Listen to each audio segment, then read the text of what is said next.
Good afternoon and welcome to KUMBTV's Eyes Up Mother Brown. We are live once again for West Ham United's penultimate game of the Premier League season, if that's such a thing, away to Norwich City at Carrow Road this afternoon. The Hammers are hoping to secure 3 vital points, which would keep us well in the running for another European spot next season. Second, of course, it would be in a row. And yes, that's it. Should we get some pictures up and running? Why not? The game has started. Let's have a little look. And there we go. How you doing? Hope everyone's well. Feeling confident this afternoon, folks. Do we fancy a Hammers win here at Carrow Road? Let us know what you think. I'm joined this afternoon by Rio and DL, who are coming on as I speak onto the stream. Rio is there. There's Nick. How are we doing, fellas? Rio, you good? Yeah, not bad, mate. Not bad at all. Excellent. And Nick, how about yourself? Yeah. I'm tired and I hurt. I'm tired. It's been a long week. Why are you tired? Tell everyone why you're tired, mate. Why am I tired? Because you snore like a bitch and get me up all night. Well, that's definitely not true. I can tell you that much. Definitely not true. You're tired. You're tired because you've been driving around half of Europe. Let's be honest. Come on. Well, yeah, all right, okay, and you're snoring. West Ham got a really good chance as we speak in the area. Antonio has a shot. And it's gone out for a corner. Yes, we'll come to that, Nick. I'm sure at some point during the game. That's the trip to Europe and probably not the snoring aspect, but we'll see. We'll see. Depends how many gaps we've got filling. Rio, how's your week been, buddy? Okay, I've spent most of the morning unblocking a sink, so yeah, that's my excitement of the week done. Happy days. Successful operation. Oh, eventually, yeah. You know, I'm a pro. You know, first bit of DIY done in about 18 years and done with absolute aplomb. Good to hear. Glad to hear. West Ham got another corner, by the way. The game's just about 3.5 minutes in on my stream. I'm not sure about you guys, but second corner in a row for West Ham. Jared Bowen's taken a short one. He's going to send it into the box. He's dropped it short to Lanzini. We'll go through the teams in just a moment. Header comes in at the far post from Craig Dawson. It's over the bar, but a good start from West Ham. Teams, gentlemen, has either of you got the teams? I have. I've come prepared. Then I shall defer to you, Rio. Please fly when ready. So the host line up as follows: Tim Krul in goal, the BBC supposed back four of Max Aarons, Grant Hanley, former Hammer Sam Byram in playing at centre half for some reason, and Williams. Midfield of Sorensen, Gilmore, Dow, Lees Malou and Rashika, and up front Timo Pukki. The subs for Norwich are Gibson, Rupp, Plachetta, Zolis, Gunn, Giannoulis, Gibbs, Springett and Rowe.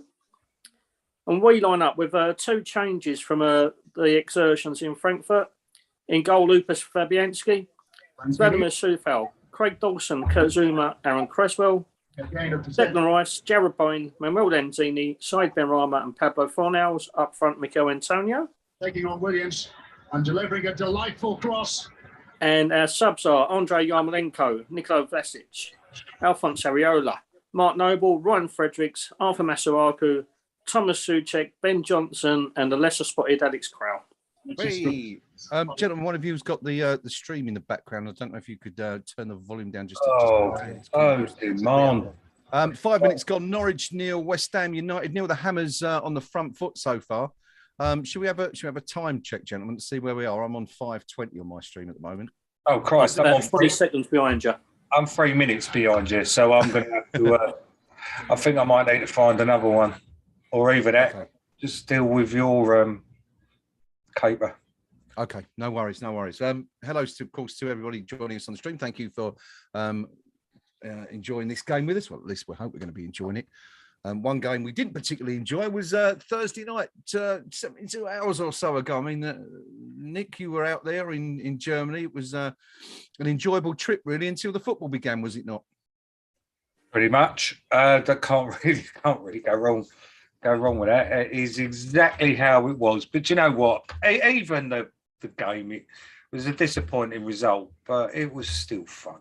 You know what I mean? Like Frankfurt put on a good show pre and post game, or no pre-match. So yeah, we could learn a thing or two for generating a hostile atmosphere, but that may be for another time. Oh crap! Would you like to see that sort of thing in the Premier League? I mean, you know, there was a lot of choreographed stuff going on, wasn't there? But it certainly made for a good atmosphere.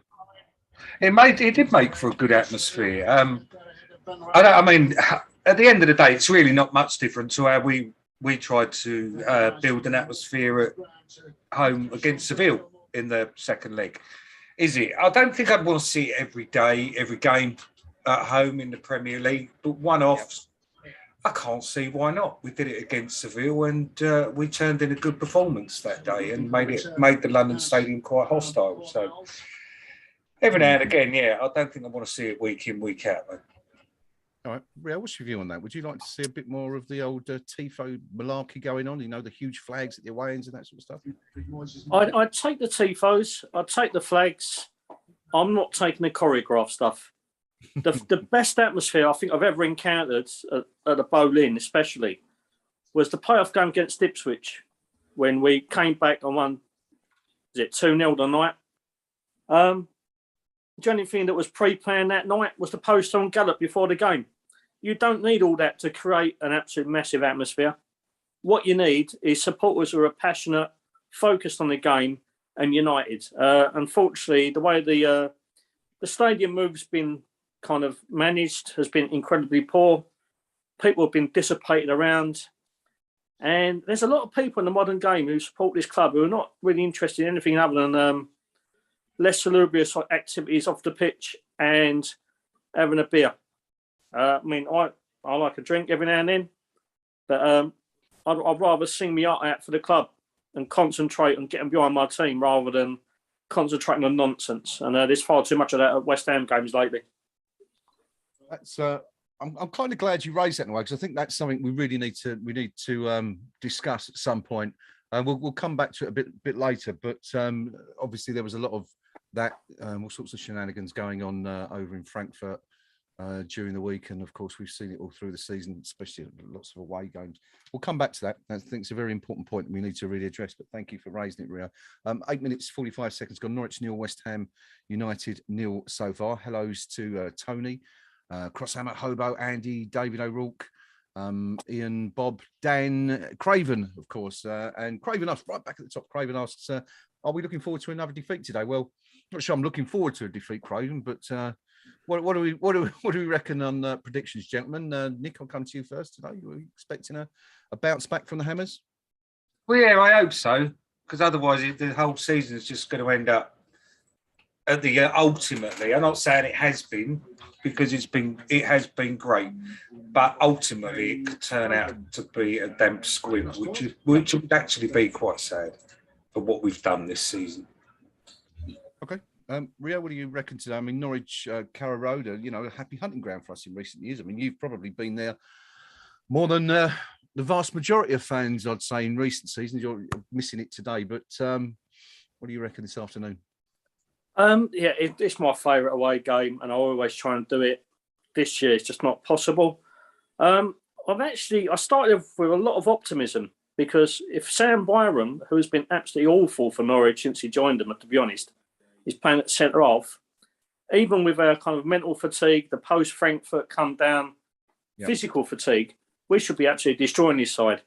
I've just got this really bad feeling that maybe the emotions of what's happened in our European run might get the better of us, though. So I'm 50-50 here. My son's about to kill me because I stuck a £5 bet on us before the game because I saw a Byram at centre half. But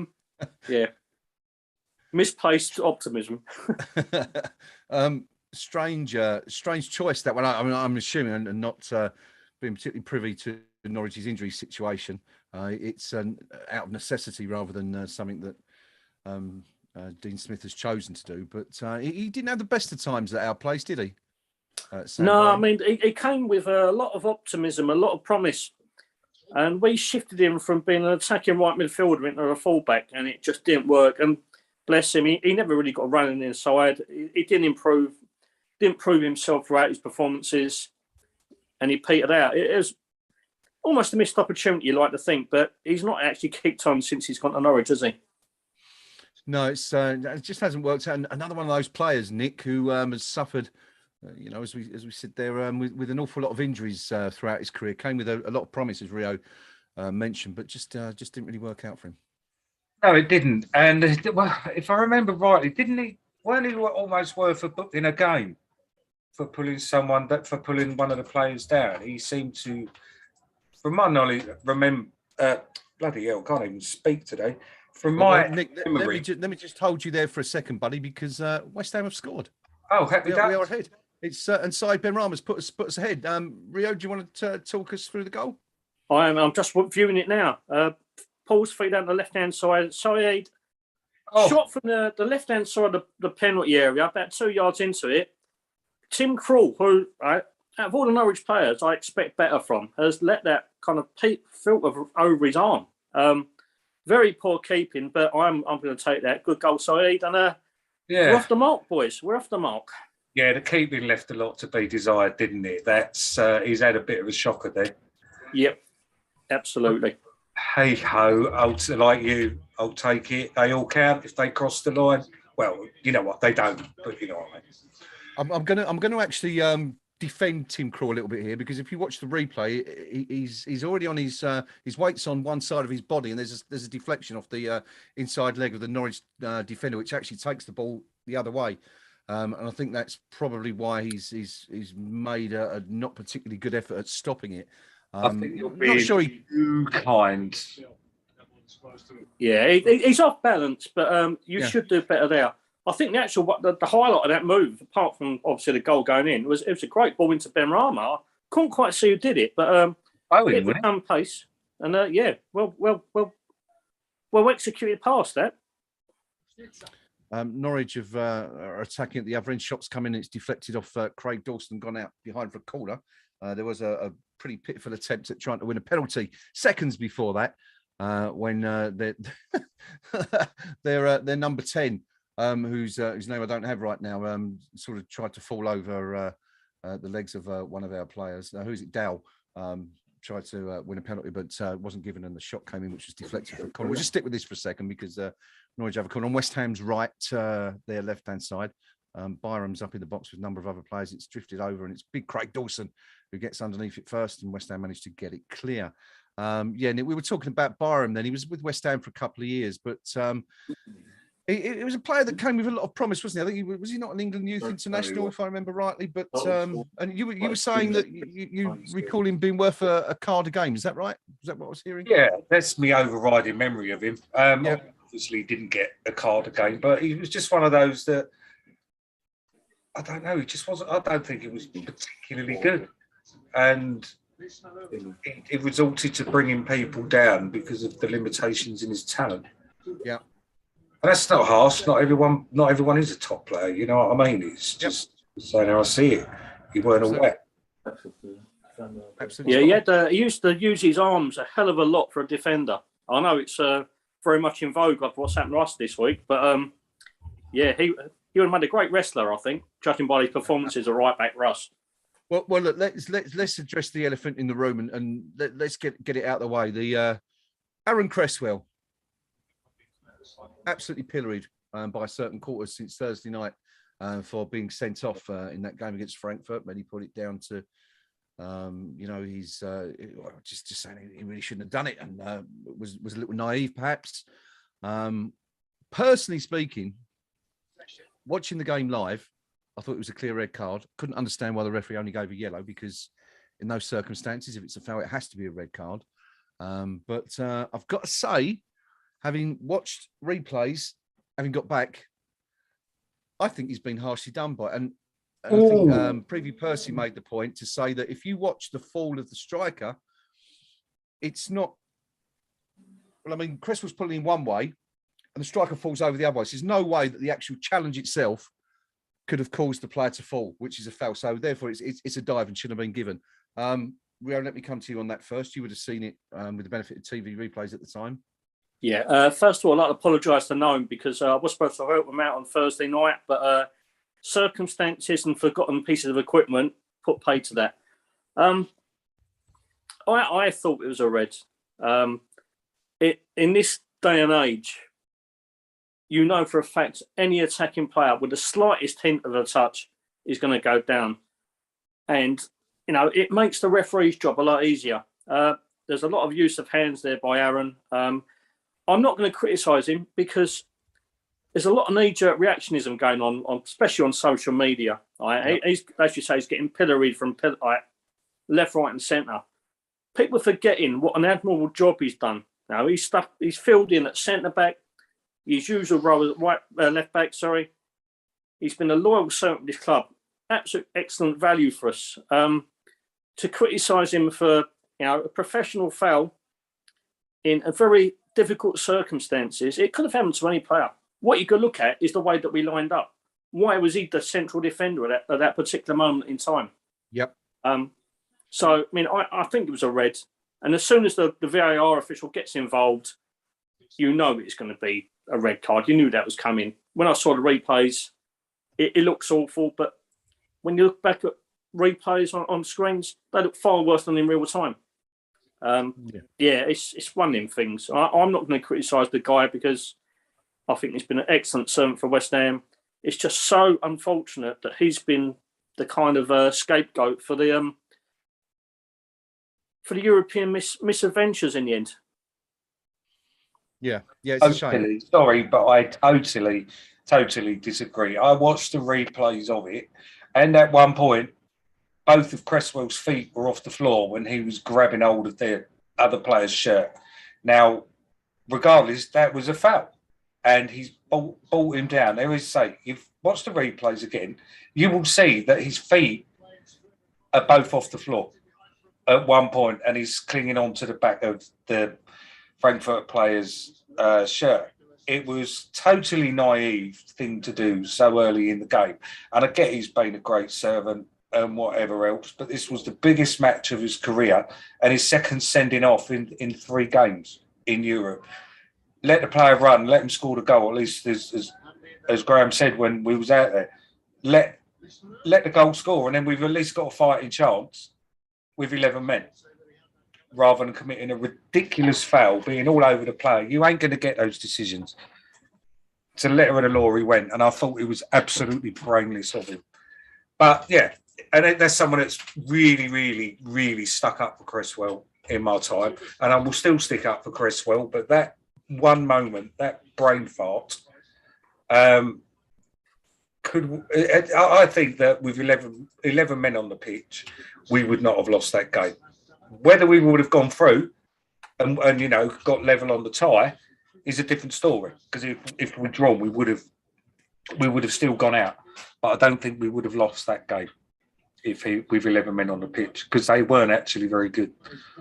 Okay, all right. Well, I think what you've got there is 3 quite varying points of view. Actually, I think we all saw that one completely differently, which I guess just shows how difficult a job it is for the officials on the night. But let us know what you think. Did Cresswell deserve to go? Was it a foul? Was it a red card? Does he deserve the criticism? Yeah, let us know what you think in the comments section. It'll be interesting to hear what everyone else thinks.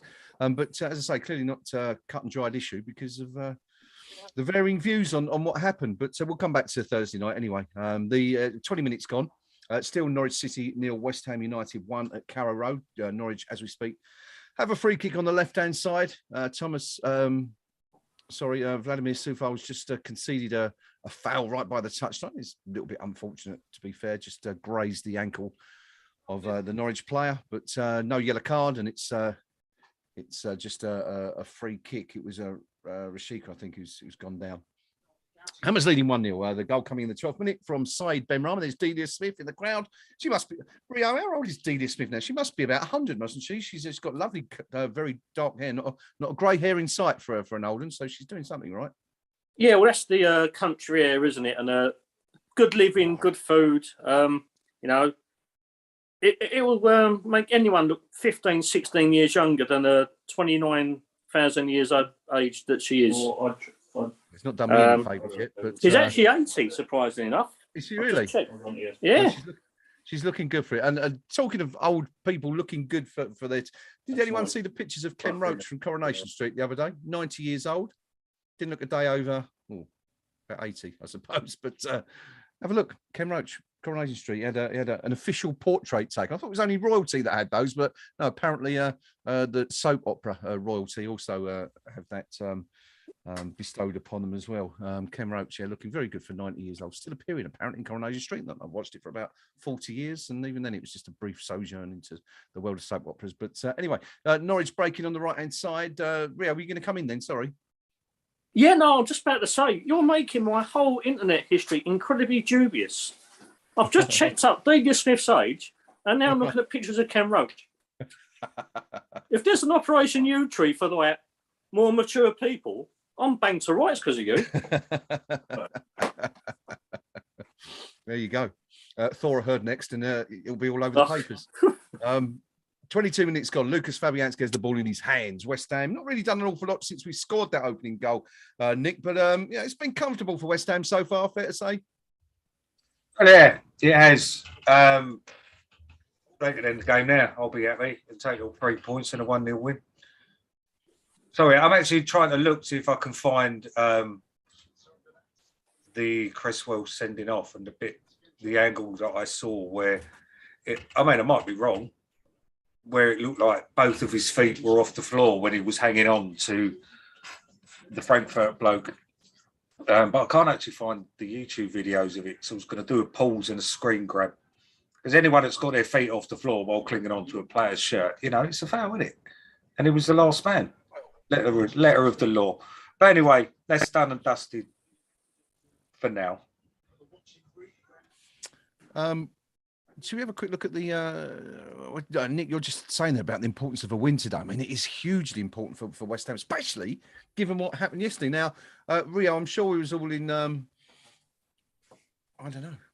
We were some scenes down at the Amex Stadium. I think it's fair to say, as Brighton absolutely. I think I read it was their biggest ever Premier League win. Smashed Manchester United 4-0. Could have been, only going by the highlights, which I watched on Match of the Day last night, it could have been 6 or 7. They were humiliated down there. But what it means for us is that if we can win today, we have a game in hand on Manchester United, and we're only 3 points behind. Now, of course, that game in hand is against Manchester City. But it kind of opens up the prospect of potentially finishing in the top 6 once again, doesn't it? Yeah, it does. Yeah, absolutely. And I think I'll finish your sentence for you. You said earlier on, I think we was all in, and the word is hysterics, because that's the one.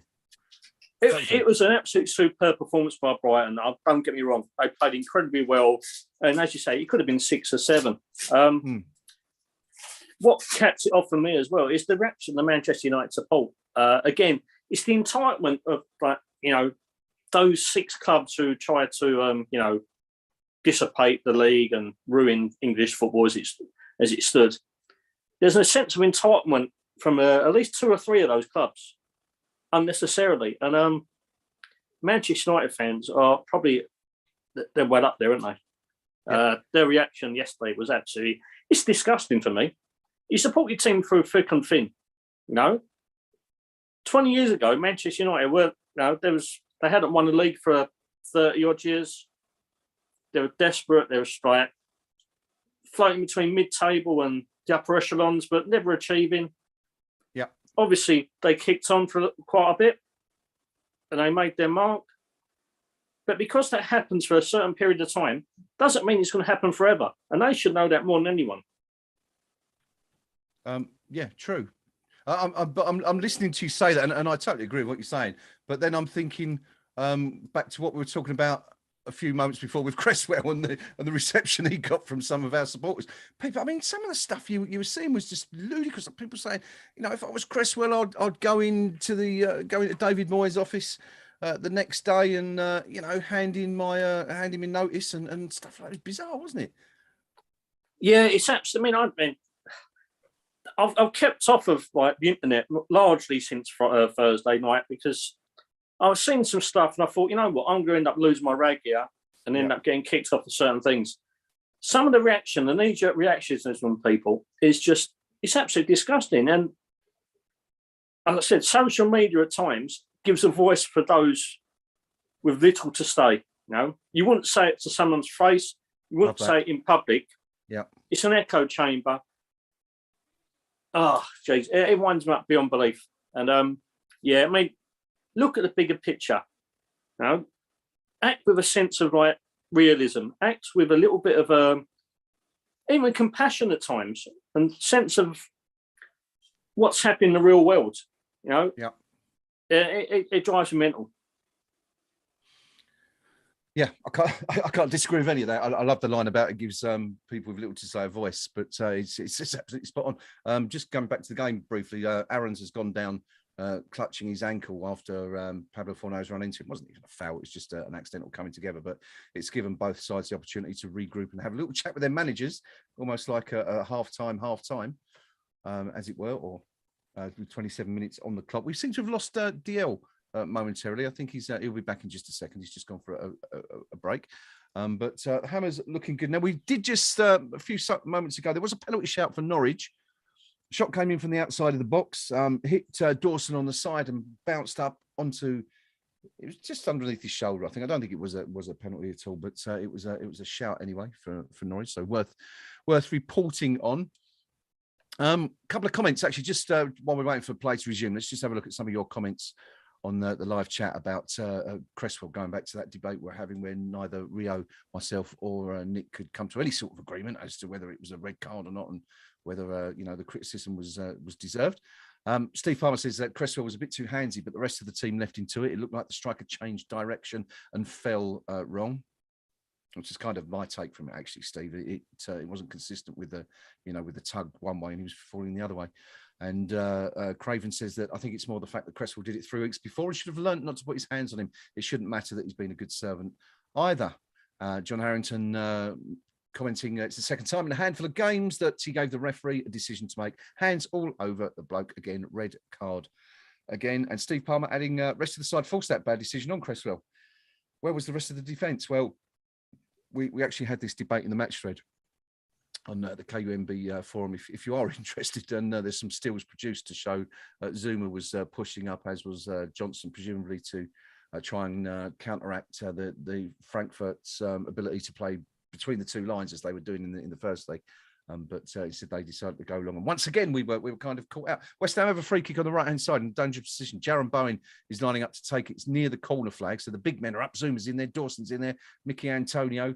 No Thomas Suchek, of course, because he's not playing. It's drifted in and headed up into the air, where it looks like Norwich are going to be able to get it out. But if anything changes, we'll come back to you, of course. Let us know, anyone else, if anyone else has got any comments on Aaron Cresswell and the response, let us know. Always interesting to hear what you guys have got to say. Andy Welsh on that commenting spot on Rio.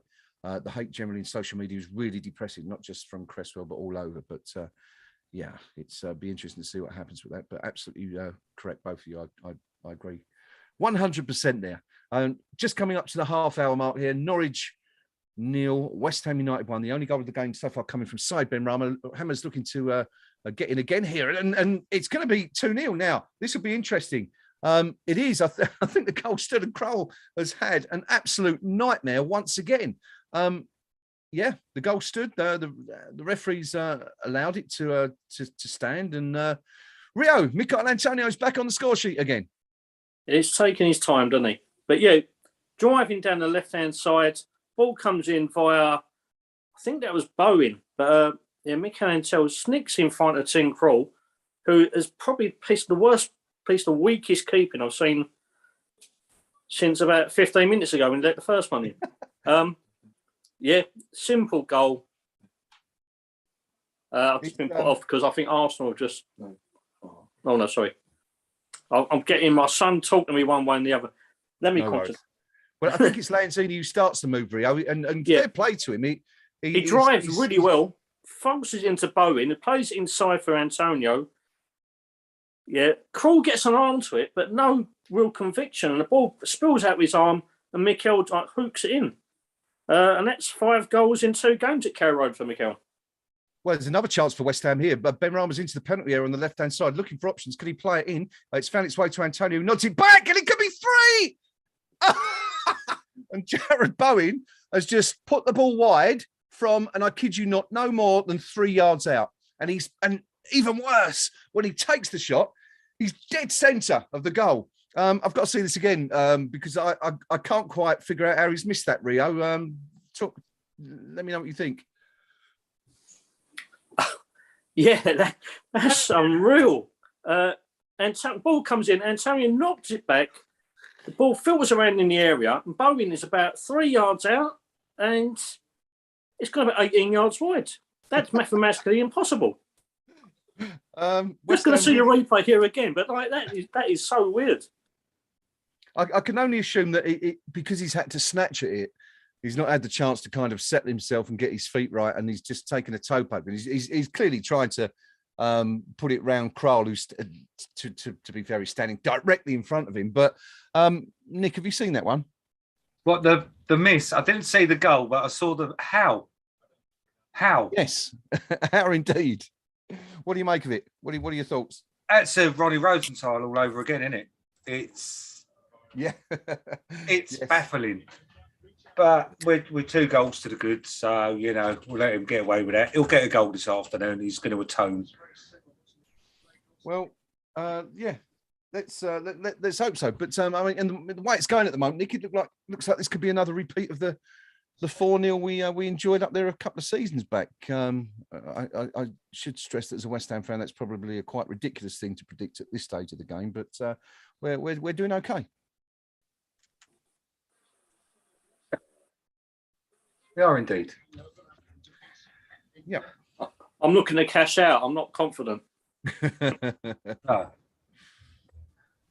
Yeah. Anyway, 33 minutes gone. Norwich 0, West Ham United 2. The Hammers looking comfortable at this stage. And, with Norwich, Rio, I know we saw that stuff from Dean Smith in the week. He was talking in his pre-match press conference about, we want to go out with a bang. We don't just want to, go out at the Premier League once again with a whimper. We want to give our fans something to cheer for the last couple of games. It was definitely talking up the team, but it looks like his players aren't quite on the same wavelength this afternoon. No, absolutely not. I know Dean Smith spoke in a week about they still want to finish above Watford. Each place is worth about 4.5-5 million quid. Yeah. They're pushing for that, but they're all at sea, aren't they? And let's be honest, when Norwich had a few financial problems a few years back, and when they come up, they spent a lot of money trying to cement their place, and it never worked. They've learnt their lesson. Financially, they're doing it, spot on. They come up, go down, collect the parachute payments, strengthen a little bit, enough to get up again. But it's never quite enough to make that step forward. And you've got to feel sorry for the fans because there's been a few clubs over the years called yo-yo clubs.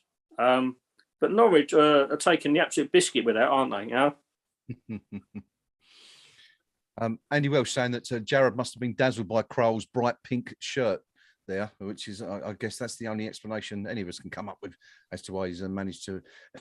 I'm thinking about it, Nick. I mean, you mentioned Ronnie Rosenthal famously that it was Tottenham, wasn't it, against Southampton? I think the one you're referring to.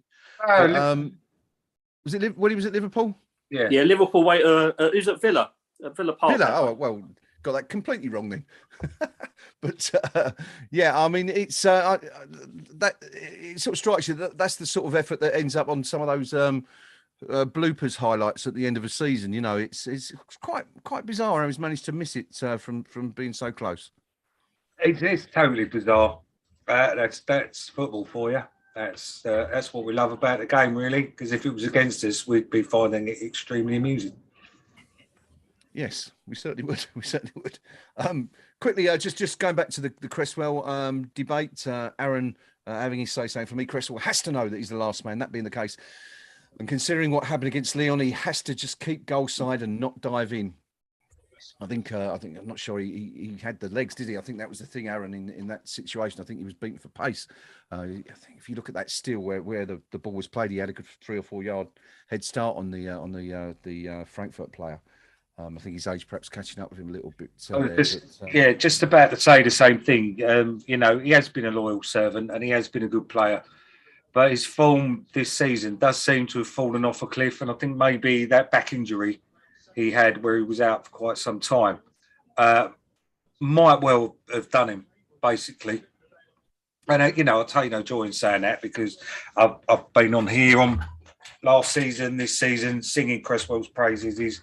He's actually one of my favourite players that we've got in the squad. But I think age is catching up with him. He weren't exactly pacey. He's lost that little bit more pace. And, you know, going back to what you said about their player maybe went down, but before he went down, the foul had well and truly been committed. And it's maybe something that we've mentioned about before with our players, especially where we're getting fouled and we don't go down and we stay on our feet and don't get given anything. And it's one of those things where I think we need to be a bit wiser. I'm not on about our players diving when they're not touched and stuff like that. I'm on about if they are being fouled. In the modern game, you've got to go down because otherwise you ain't being given it. And I don't think the Frankfurt player went out to cheat. He was getting fouled and the whistle didn't go. So he's gone down. I don't know. Maybe I'm being too reasonable. That is cheating. If you've not, I mean, I think what we need to address here is what is a foul. If the challenge isn't enough to take you down, then it's not a foul. It's as simple as that. It's only a foul if the player is impeded and you know, and that wasn't the case. He was being pulled back. He was being pulled back by Cresswell. You know, but then if he was being pulled back, how is he diving forward? That's the whole. Anyway, we could be here all night, couldn't we? But being fouled, and at that moment, the referee weren't giving it. And you know, I wish our players would do it a bit more. I don't mean, you know, not being touched and going down and stuff like that, because that to me is outright cheating. That's getting a foul for nothing. But the player was being fouled, and it's something I think our players should do more rather than try and stay up and ride the challenge, so to speak. We need to start being a bit more smart. And to me, that was smart. And if it was the other way and their player got sent off for that, we'd have actually no complaints about it, and we'd still be saying it's a foul, even if you went down whilst going the opposite way. Michail Antonio has just been receiving a bit of treatment, clattered through the back by Sam Byram. But he seems to be okay, jogging around a little bit lightly at the moment, but seems to be okay. That's the main thing. Anyway, 38 minutes gone. Norwich 0, West Ham United 2. Hammer's looking good right now. Of course, a win here today would take us within 3 points of Manchester United in 6th place. But I guess, Rio, most importantly, what it would also do would give us a 5-point gap over Wolves, who are obviously 1 place behind us and would have a game in hand. And of course, also Brighton, who have kind of come up on the rails, haven't they? Yeah, I think Wolves are the biggest threat still. Although we have to play Brighton and at the Amex, which is, you know, it's never a happy hunting ground for us normally. Now, what I was going to say is that Wolves have got also, I think their last 2 games are City and Liverpool. So this is like for us to capitalise and make sure we cement our place in that top 6. It really help. Top 7. But the potential of finishing the top 6 isn't out of the question because Manchester United are all at sea. We can do it. I know we've got to play City, which, you know, you go into with a lot of trepidation, no real hope, you know. And we go to Brighton, which, as I say, never a happy hunting ground, but, you know, we can do it, you know. We need a little bit of belief and a little bit of mental and kind of physical kind of determination for these last 2 games. Yeah. Things are possible here. Coming back to the game briefly, Michail Antonio looks like he's about to be replaced. He's just gone to the deck again, and Andrei Yarmolenko is stripped down and receiving instructions from Kevin Nolan as we speak. So it looks like that change is imminent. Guess that's just to protect Antonio for the last couple of games of the season. He's up on his feet, he's running around, but looks like the team have decided that it's time to make that change with West Ham 2 up and looking comfortable. Nick, well, Michail Antonio, it's funny, wasn't it? We go back to the start of the season. We were all concerned that Antonio would, fall apart. Basically, that his hamstrings wouldn't last. But in the end, I don't think he's had any hamstring issues, has he? But here we are, 40 or 36 games into the season, and he's pretty much got through it, bar a few weeks here and there. And he's not been out injured at all, is he? I think that's one of the issues. Where he's looking so knackered, he hasn't had a break. I don't know. It's one of those things, isn't it? Might be a blessing in disguise. What's his name? Yarmolenko's now in the shop window, so to speak, for his own career, rather than us getting anything for him.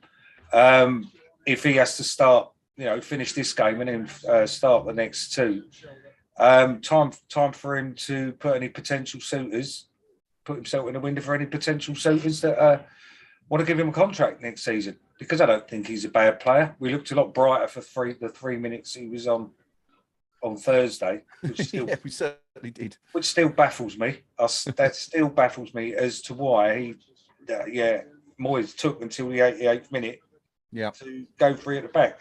Still doesn't make sense. We're losing. Go for the game there. Doesn't matter if we lose 1-0, 2-0, 3-0, 4-0. We're still going out regardless.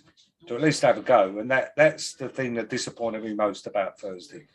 Yeah, it was very strange, wasn't it, that we left Didn't change it up and go for the win until the 88th minute when we didn't look like scoring once, let alone twice. Yep, true. But anyway. Mickey Antonio looks like he can't get off the pitch soon enough. I think it's his side. He's actually holding his left side. Yarmolenko's having a look to see whether or not he's going to be put on before half time. Zuma having a few words with Antonio. Antonio looking most unhappy that he's still on the pitch. And meanwhile, on the sidelines, David Moyes is having a few words with Mark Noble, who I'm wondering if we'll get the opportunity to see a few minutes of today. But anyway, West Ham have a free kick on the left-hand side. Pablo Fornals was just brought to the deck. Antonio having a laugh with Norwich defender Hanley at the moment, exchanging a few words as we wait for the free kick to come in. Let's have a look and see what happens. Craig Dawson's in there. Declan Rice is in there. Kurt Zuma, of course, as we just said, in there. Cross is delivered in from the left hand. I think it's Cresswell who's taken it. It's gone towards Antonio, and he's barely been able to jump off the deck at all. And Norwich able to get the ball away. Looks like we might. Oh no, there's a foul actually by.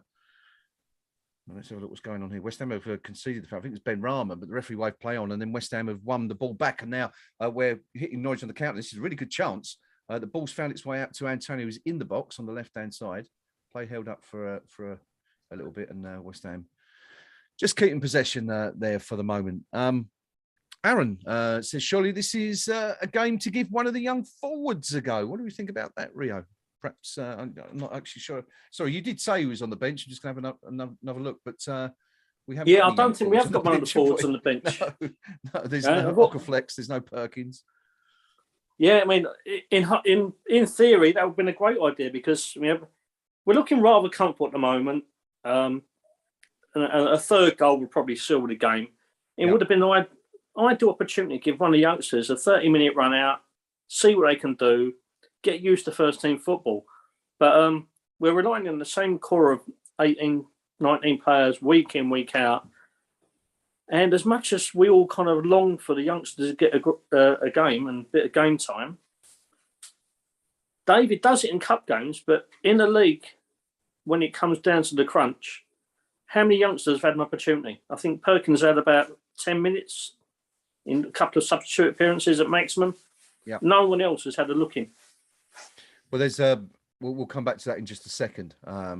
There's a question coming from Andy Welsh about that. Norwich have just had a good chance, and Craig Dawson has done very, very well to stretch a foot out and clear a ball that would have otherwise been on a plate for Pookie at the far post. But West Ham in a great position now, and Bowens, if you can find Antonio's through on goal, and he can't quite do that. And Tim Krul has the ball. Andy Welsh asks, it's undoubtedly been a very good season, but the biggest disappointment for me has been the lack of under-23 players featuring or coming through. What about next season? Nick, do you want to take that one up first of all?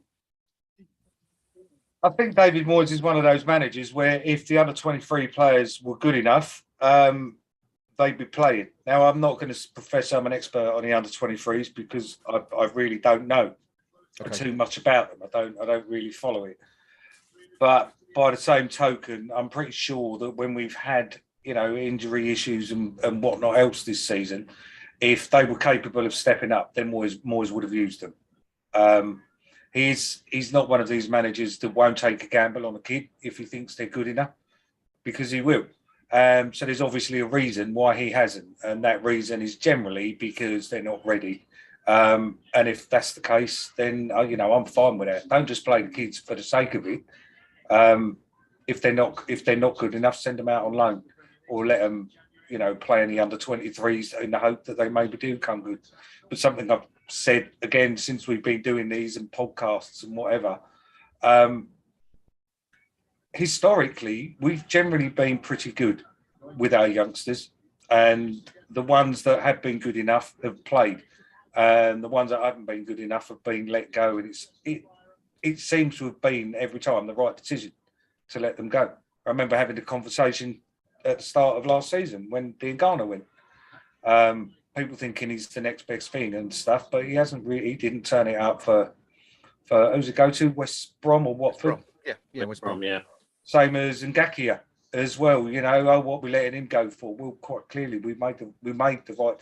In hindsight, for most people, we made the right decision. But at the time, blowing my own trumpet a little bit, I said, we generally don't get it wrong when we let our youngsters go, and so be it. Seems the case with the ones we've let go recently as well. So I'll trust Moyes' judgment on this. All right, good stuff. Rio, you've spoken about under-23s this season. What do you think about next season? Do you see anything breaking through? That's the whole point. I don't think there is anyone really stands out. 3-0. 3-0. Sorry, breaking, but Said Benrahma's just scored again. And it's a cracking finish. Ball's played in from the right-hand side, pulled back from the byline to Said Benrahma, who's about 10, 12 yards from goal, and he's just flashed the ball into the top left-hand corner to make it Norwich 0, West Ham United 3. And beautifully timed goal, because it's in the third and final minute of added on time, Rio. Great stuff. Yeah, fantastic finish. Lovely crafty move. And Said, I think is that his 7th goal of the season in the league. For someone who doesn't get a regular run in the side, at times, sometimes flatters to deceive. That's not a bad return, is it? No, 3-0. You've got to say that's job done. I'm going to hold off on the cash out. I'm so confident now, Nick, seeing Said Benrahma score twice against Norwich takes me back to one of your often repeated mantras about the Algerian being too good for the Championship, but not quite good enough for the Premier League. I wouldn't say he's confirmed it at all today, but there's certainly indications that you might be onto something there, given that he scored twice today against the Premier League's bottom team. I'm saying nothing. I do not want to get the wrath of the Benrahma fan club on the forum, but suffice to say, I think you're right. Excellent. All right. Well, that's half time. No sooner have we scored the third than the half time whistle goes. Fantastic way to end the first half. Let's just have a quick review of the highlights. West Ham opening the scoring after just 12 minutes. It was a Benrahma shot. Benrahma cutting from the left-hand side of the penalty box onto his right foot.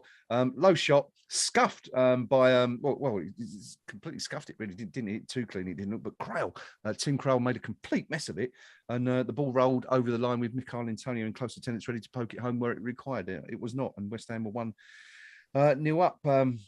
Norwich's best chance probably on 20 minutes. Pukki curled a shot wide of the far right-hand post.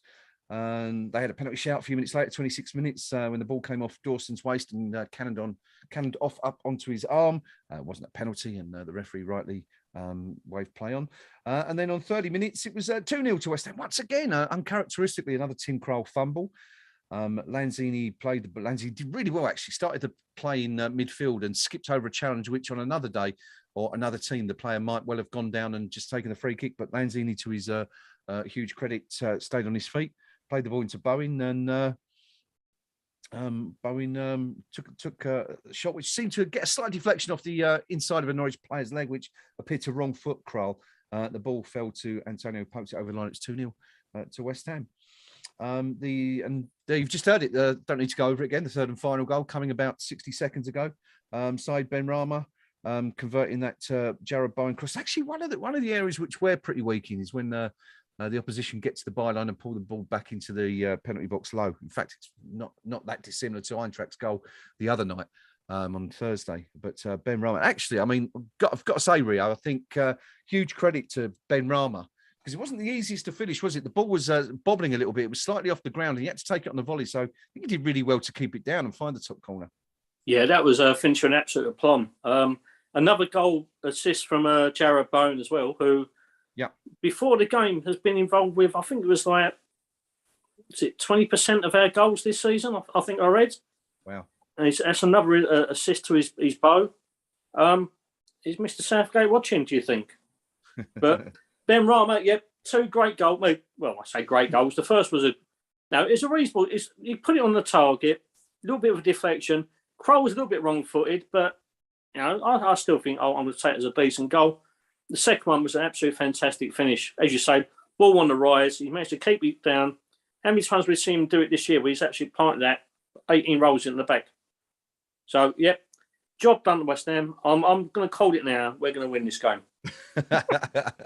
Draw. Nick, we were talking about this in the week, weren't we? We were talking about those many moments, weren't we, when West Ham get into 3-0 leads and threw it away last year. The 3-0, the 3-3, the 3-2. But surely today we're not going to blow this against Norwich.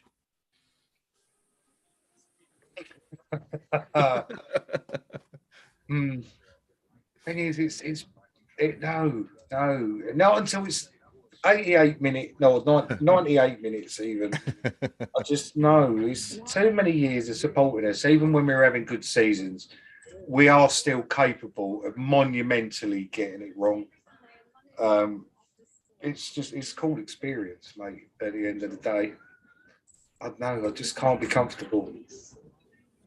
I used to have hair before I started supporting West Ham. No, sorry, before I was married. Yeah, well, I think that. Yeah, I used to have hair before I married to West Ham, and I used to have long flowing locks. Yeah, and look at it. Look, this is stress. Nothing but stress. Well, hopefully, gentlemen, it's going to be a stress-free second half. I mean, it's not often you can go into a half-time interval 3 goals to the good, but that's where West Ham are at the moment, sitting comfortable at Carrow Road this afternoon. 2 goals from Ben Rama, 1 from Michail Antonio, who, interestingly, I believe finished that half, didn't he? Looked like Yarmolenko was going to come on about 3 or 4 minutes to go. Actually, it was about 3 or 4 minutes before added on time, so it was even longer. So you never know. Maybe he's feeling okay. But we'll find out anyway in a few minutes' time when they come out again for the second half. Quickly, just going back to our under-23 debate, Hobo saying that there's no doubt that Moyes will know exactly what's going on in the under-23s because the bloke's obsessed with football. I'm kind of inclined to agree with that. My view is that it's quite. I think it pretty much follows what Nick was saying, that if the player's good enough, then which manager worth his salt is just not going to play him.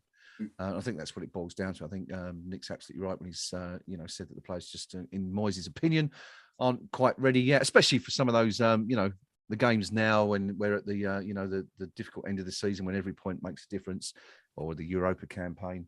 I'm fairly sure that if and when they are, when Moyes looks at them and thinks, they're ready for a run out, they'll get the opportunity. I don't buy this thing that he's scared to use youth players. Rio? Oh yeah, I think this season of all seasons, if any of them kids were really ready to step up into first team football on a regular basis, with the amount of European games we played, went 12 in Europe, we've had a couple of decent cup runs, both the League Cup and the FA Cup. This is when they would have made their mark. This is when you call upon them.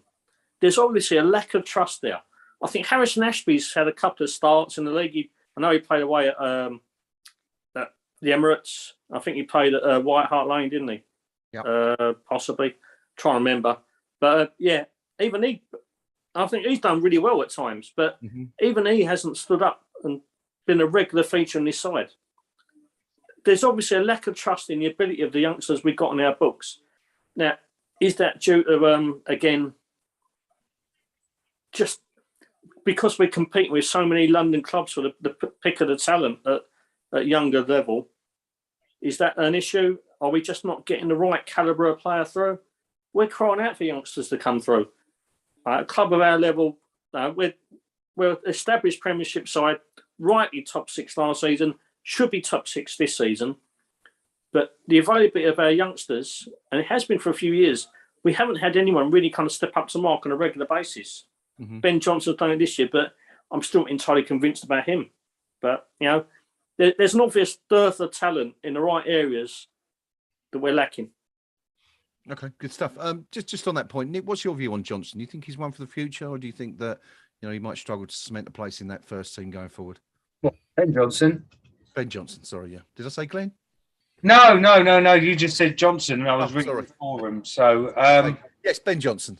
I still think he is one for the future. Not right back, but left back. He could well be Cresswell's replacement, and because what we've relied on with our left back, with like Cresswell, for example, is a one that's not particularly good at defending, but he's very good going forward. Whereas Johnson's totally the opposite. He's considerably better defender, but not great going forward. And if he can work on that side of his game, he will be a extremely valuable asset to have. Good to remember, he is still only 22, 23. He can still learn. And work on his forward game. But then again, I'm old-fashioned in the sense of I like my defenders to defend and let the forwards do the forward work. Somebody out on the left that is half decent at defending and good going forward to work with Johnson, then I think he'd be our left back for years to come. But as a right back, he does seem to have regressed, despite me singing his praises up earlier on in the season. I don't think he's pushed on quite enough this season on the right, but to me, he looks far better on the left. Okay. Let us know what you think. Do you fancy any of the under-23s to break through? You guys watching us on the live stream? If so, who have you got your eye on? Who do you think is going to be ready to make that jump up into the first team squad next season? Also, Ben Johnson, do you think he's got what it takes to become a regular in the West Ham first team squad for years to come? Or do you think it might be a little bit beyond him based on what you've seen so far? Let us know. We're going to take a quick break, actually, for a couple of minutes. It's going to just take 5. And we'll be back with you in the start of the second half. A couple of things we're going to be looking at also in the second half as well, of course, is everything that's going on at Carrow Road, where West Ham lead 3-0. I'm going to take a look at some of West Ham's issues with the supporters, the fan base, which we referred to at the top of the show. Also, I'm going to have a quick look at West Ham Light, also known as Luton Town, who are doing fantastically well this season and in the playoffs. Following their result yesterday. But let us know what you think on all of those subjects. As always, if you've got any questions for any of the crew here, feel free to drop them in the live chat box and we'll do our very, very best to answer those for you. As I said, we're going to take 5 now. We shall be back in time for the start of the second half, but it is Norwich City 0, West Ham United 3 at half-time. The Hammers cruising away from Wolves and from Brighton and tantalisingly close to Manchester United in 6th place. We'll see what happens in the second half very soon, and we'll catch you then.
Good afternoon. Welcome back to KUMBTV's Eyes Up Mother Brown. Back in time for the start of the second half. West Ham United even leading 3-0 at the break at Carrow Road this afternoon. And the Hammers absolutely flying. Rio, are we expecting more of the same in the second half, or do you think we'll just shut up shop and take the 3 points? As you've just said there, we've just conceded. Oh, there you go. Norwich have just scored. I checked some stats earlier today. There we go. Lucas Fabianski has not been directly involved in an error, according to the app that I've been using. I know he's had a couple of dodgy moments. Yeah. But it's just absolutely flapped at a corner, and it's now 3-1. Sam Byram's poked the ball home. Now, is there going to be a VAR check here? Because I think Sufa was claiming it's come off Byram's hand. Let's have a look. I think it did. No, it's not been given. It's been given as a handball. Yeah, it's very interesting. If you watch it come across, the ball seems to bounce up onto his arm. And unlike Dawson's in the first half, it's below the shoulder line. So it's been ruled out. A bit of a lucky escape for West Ham there, Nick. Bit of a lucky escape for Fabianski. That was dreadful. It wasn't that good. It was beyond dreadful, that one. Yeah, it's not the best. But, hey-ho, he's got away with that. So that won't go down as a Fabianski error. Which goes to show sometimes stats can be very misleading. Yeah, he's had a few dodgy moments the last few weeks. I'll check the stats, expecting to see the errors leading to goals. Right. To have at least 1 or 2 to his name. But, yeah, it come up with 0. I think it's because, I mean, there's been times when you think, yeah, he could have done considerably better there, but they don't go down as errors, do they? They you know, so, but and again, that's where stats can be extremely misleading. Sometimes, you know, what you see with your own eyeballs is what matters. Yep, absolutely. There's been 3 changes at half time as well here. Okay. For Norwich, Lees Malou has been replaced by Rupp and Rashika by Springett, and Mikel Antonio went off, and Andre Yarmolenko's on for West Ham. Now, I think he got a knock in the kidneys. I think he had a hefty challenge from Byram, didn't he, in the first half? Yeah. Which kind of instigated that, but he had another knock afterwards. And I think it's damage limitation more than anything. Okay, there you go.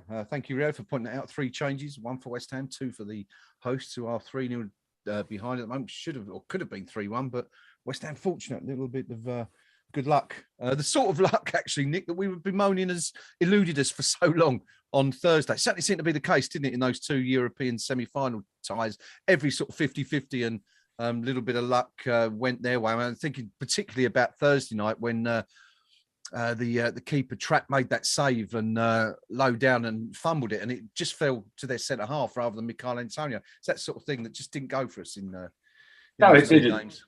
But so, you know, sometimes you make your own luck, didn't you? Sure. And you know, there are occasions when we've just not had players in the right position at the right time, kind of thing. So, yeah, it's to me, I think those sort of things are just swings and roundabouts, really. I don't think it's not conspiracy as such, but it's just one of those things. Sorry, I'm not quite at the races today, am I? I'm all a bit divery and. It's all right, mate. It's all right. It's been a long week. It's been a busy week. Yes. Did a lot of driving. For those of you that aren't aware, Nick drove all the way from Blighty to Deutschland and back within about, what was it, about 48 hours, Nick, I think. Yeah. So I think we you know, you get the rub of the I'm at it now. The benefit of the doubt. Yes. Even today. Only sat on a plane. And then you're banana most coherent, you are in trouble. And also yesterday I didn't really have much of a break because I was too busy. Do you see what I did there? Much of a break. Because that's what I was sorting out on my car yesterday. I was doing a bit of DIY car repairs, which I could have done without. But there you go. There you go. It's turn the bloody DIY SOS. He's doing car repairs. I unblocked the sink.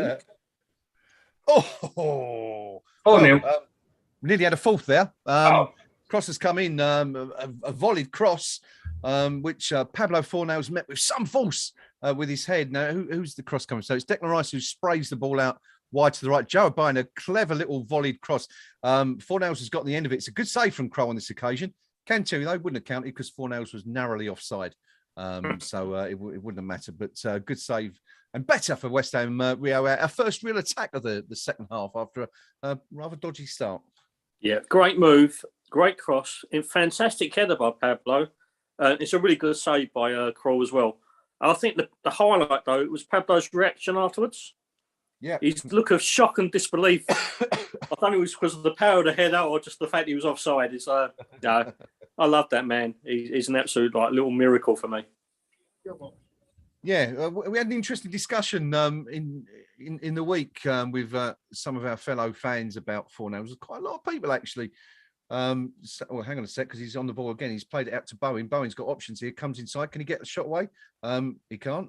And he's inside the penalty box, but he's lost the ball, which we've retrieved. Oh, hang on. Manuel Lanzini, can he get a shot away? He can't. Anyway, if anything happens, we'll come back to it. Nick, there was a bit of a discussion about Pablo Fornals, and some people, kind of saying that he's one of those that we could afford to let go this summer. What's your thoughts?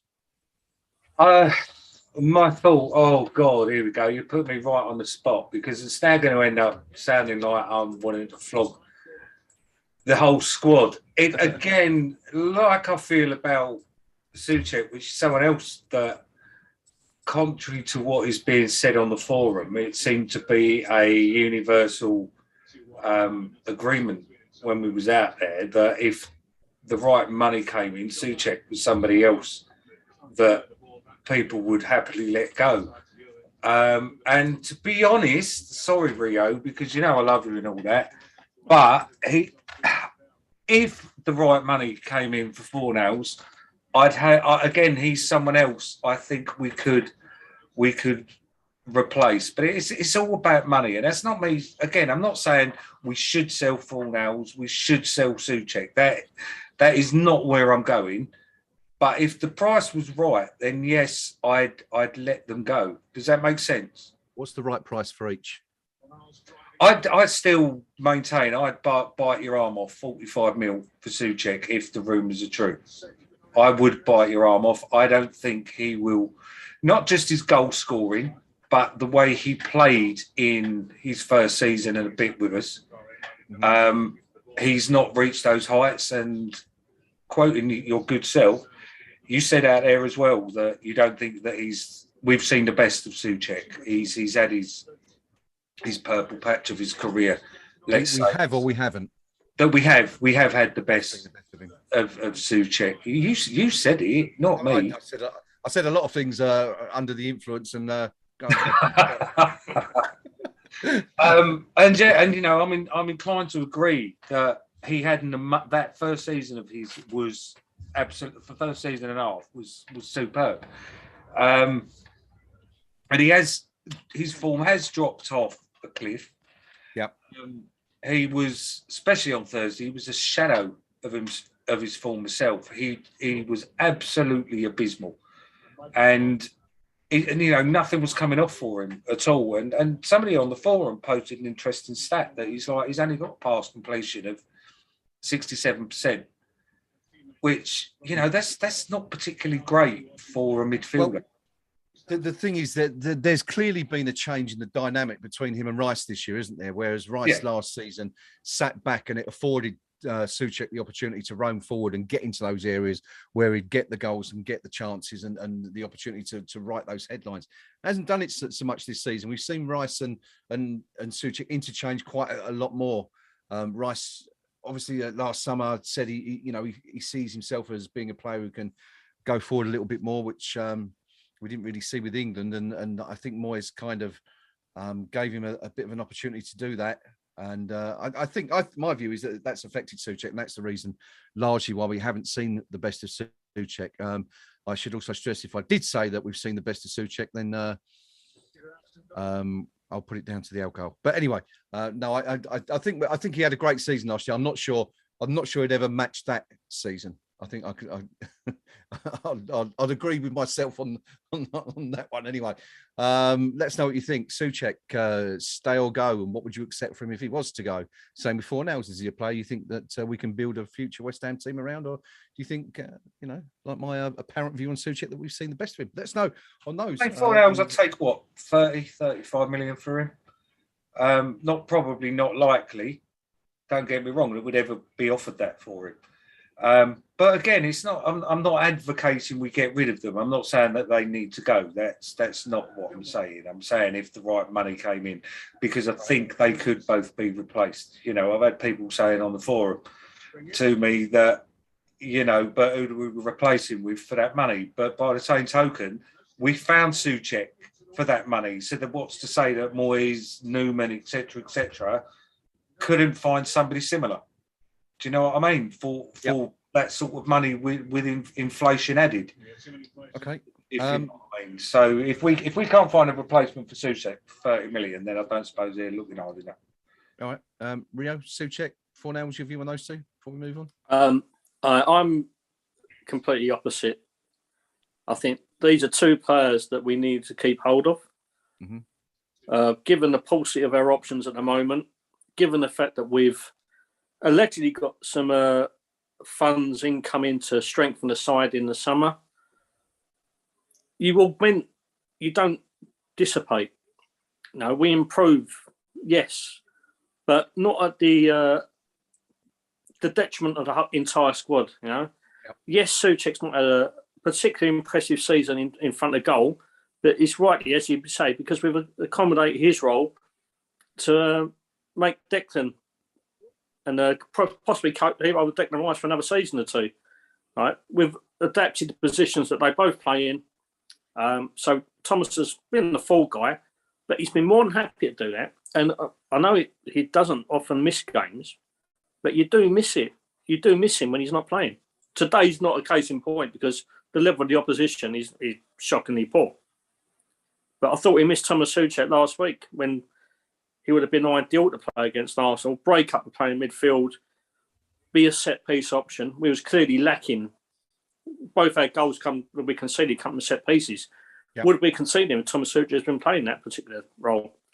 So, yeah, in the future, maybe. But at the moment, we need to keep these kind of players. Pablo Fornals, I wouldn't take $1 billion for him. Right? He's deficient in one area for me, and that's his singing. His pitch isn't quite up to... He's no Placido Domingo, is he? I just love the way he plays. I think he's got a lot more about him. And he's a poser. He's a poser for you both, right? We get 45 million for Souček. Yeah. And we stick £5 million on top of that and get Calvin Phillips.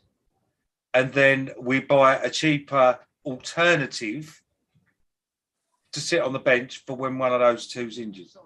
That, to me, would be an upgrade.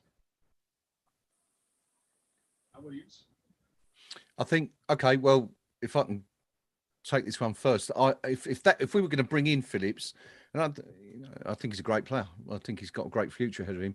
Wouldn't it be better off to have Rice plus Phillips or Rice plus Souček with the other one of those on the bench? I mean, I think that would be the preferable scenario in that situation. If it is the case that we've got money to spend this summer.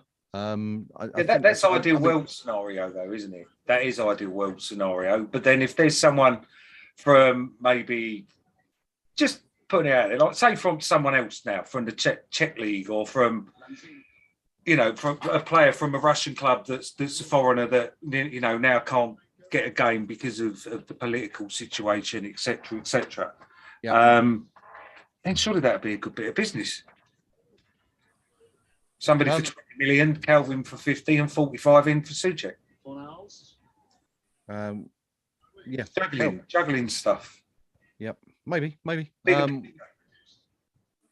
do you want to have your say on that one? Yeah, I just think we're all critical of the way Gold, Southern and Brady have operated in this club since they took over. But what they said is they make us not to be a selling club.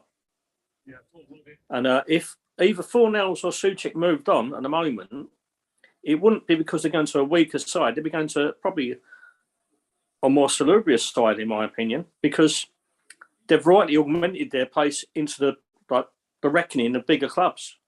Yep. I wouldn't deny any of them the possibility to move on. I just think that you build around these kind of players at the moment and you evolve. And at the moment, these two players are key to the way we operate. And I know the old analogy of Souček being a kind of a Mariano Fellaini replacement for David Moyes. I think that's got a lot of fruition to it. And Mariano Fellaini wasn't a one-dimensional player. He got a lot of grief, but he could operate in a couple of roles, and he did that with aplomb. Thomas Souček can do that. Pablo Fornals offers a lot to this club in various positions, and I think he can continue improving. He's one of them players I think isn't still a finished article.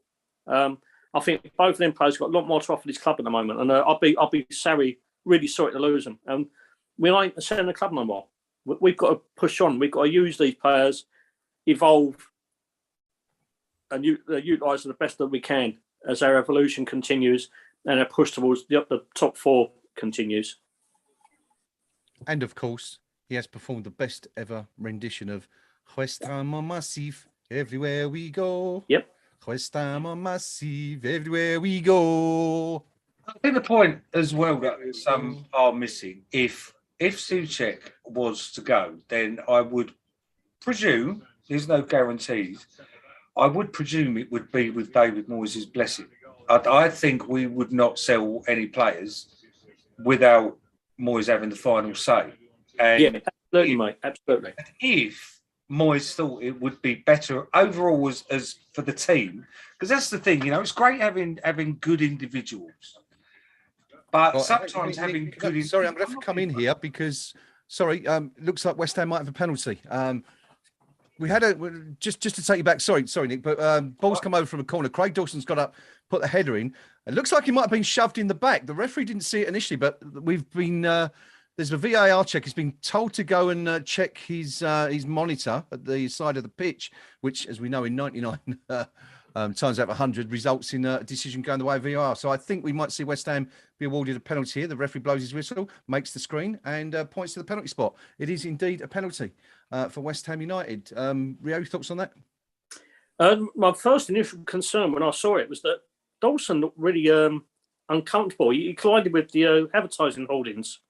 Yeah. The advertising holdings have got a medical attention themselves because, what Craig's like, he goes for everything.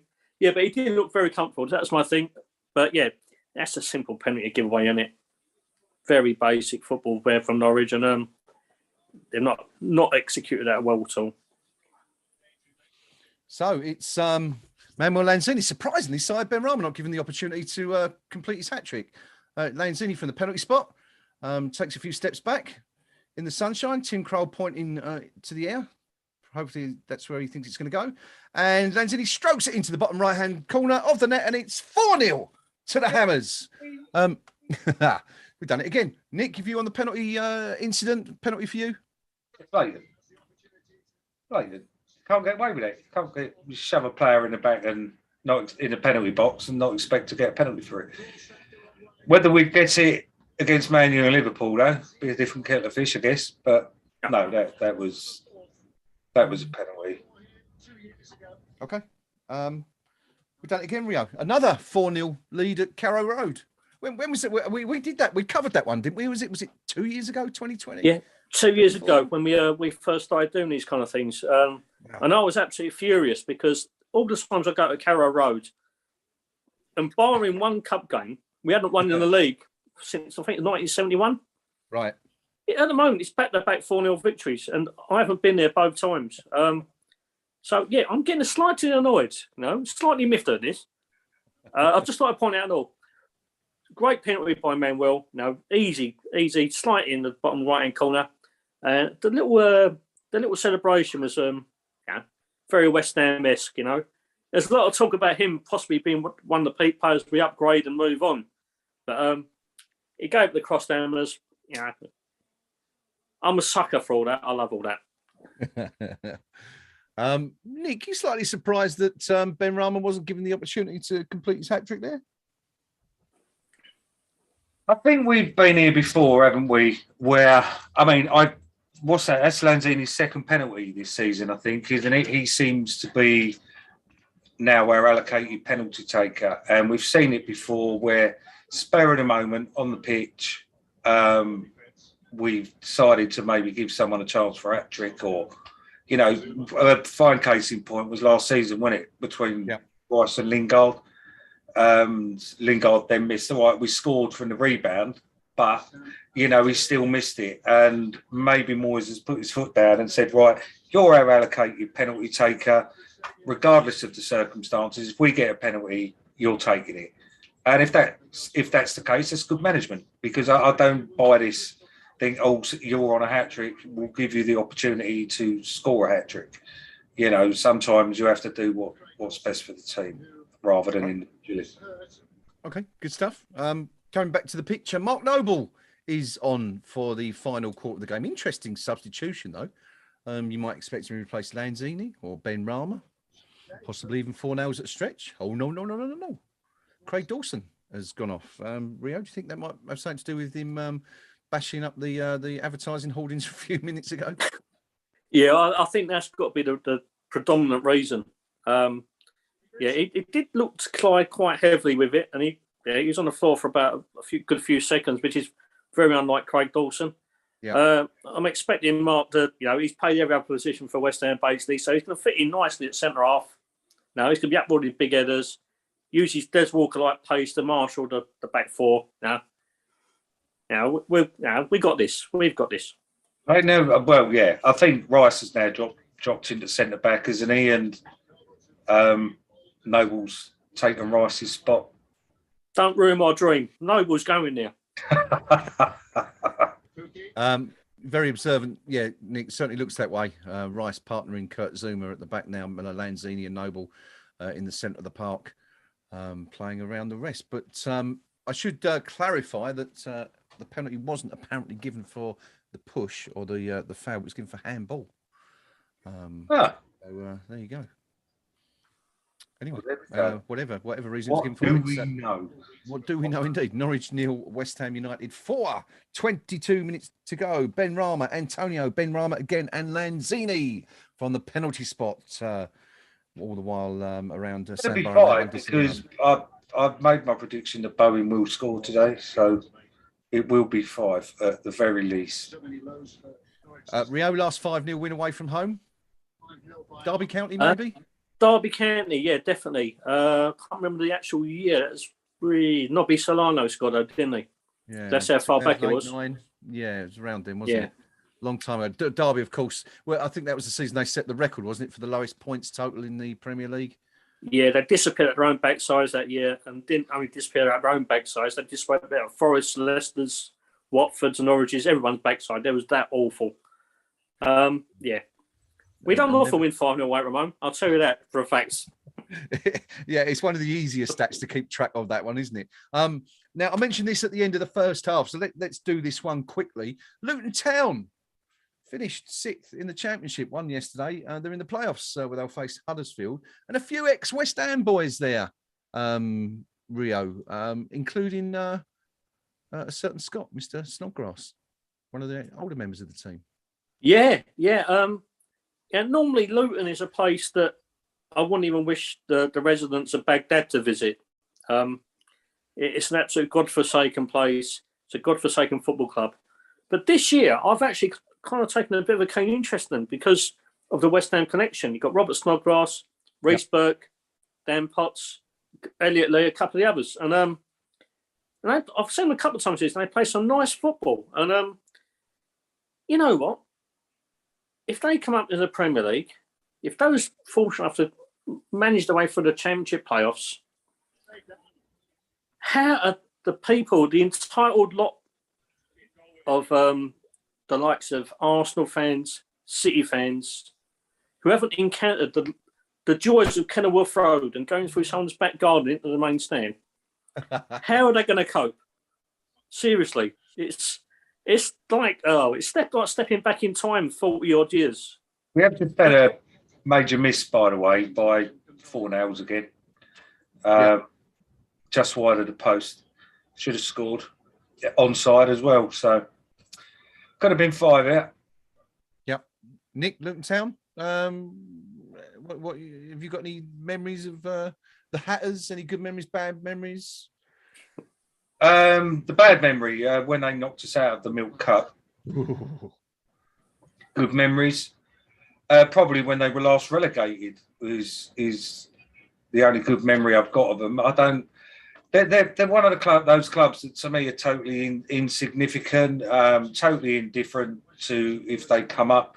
If they were to come up, I feel that maybe Derby County's record might be at risk. So yeah, they're the sort of club I think that they would struggle big time. And there's the argument that yes, they deserve to be in the Premier League if they get promoted. But let's be real, they're not a top flight club with their absolutely hideous ground with 10,000. What was it, 10,500 capacity? They've got no VAR facilities there. They're not set up to be a Premier League club. So, no, I don't like them. I never have. There's just something about them. They're a pimple on football, on the arse of football. They've got no VAR facilities. They're no VAR. Jesus. Yeah. No, they're an awful club. We've maybe I'm being a bit irrational, but no, they're. I mean, as a scathing attack on any particular football club goes, I think that's probably up there with any of them, Nick. To be fair, that was pretty good. So just want to come back to the game preview. We just had one of those hilarious moments where Norwich, they've had a dreadful season, haven't they? Let's be honest. Anyway, they've got a rare attack here. The ball sprayed out to the left-hand side of the penalty box to Tony Springett, who's about to surge into the box, and he's just fallen over, just totally fallen over, and then the ball's cannoned off him to give West Ham a goal kick. It's just one of them things. You'll see it if you haven't already seen it soon, but it's when things aren't going your way, they're not going your way. Now, who's that down in the penalty box? That's Ben Rama down clutching his ankle. Looks in some discomfort. I think he got kicked on the ankle as he went to take the shot. Right. Let's have another look. We'll see it here.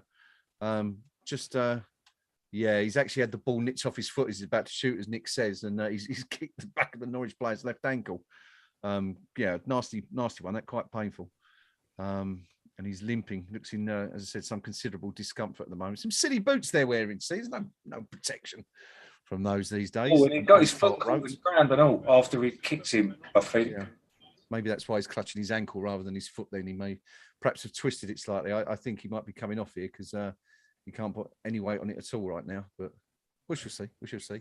All right, we'll come to that. I was just going to ask you about the playoffs, the Championship playoffs, but we'll just wait till West Ham had this corner. We're seeing another replay of Ben Rama's first goal at the moment, and his second goal actually, which is a great finish. My particular pick of the goals so far. Anyway, he's down on deck. He's receiving treatment. So while that's happening, we can look at the Championship. Huddersfield third, Forest fourth, Sheffield United fifth, Luton Town sixth. Who do we want to come up? I guess we can pretty much discount Sheffield United straight away. So it's a choice of Huddersfield, Forest, or Luton. Rio, who's your pick? I hate Sheffield United. I don't particularly like Luton. Huddersfield, they've got a fantastic bar up there. But I have really bad memories of my last visit to the John Smith Stadium, whatever it's called now. So it's got to be Nottingham Forest, which is my second favourite away game in the Premier League, the whole of the country, so not just the Premier League. Used to love trips to Forest. Didn't always get the better of them, but I've had some good results up there. It's a great day out. Good old-fashioned football club. Good solid support. And, who doesn't want Nottingham Forest back in the Premier League?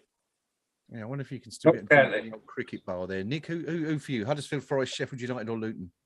I've got to go with Rio. It's got to be Forest. They just reign Premier League club, didn't they? Despite the fact how many years have they been out? 20-something years? Yeah, it's about that now, mate, yeah.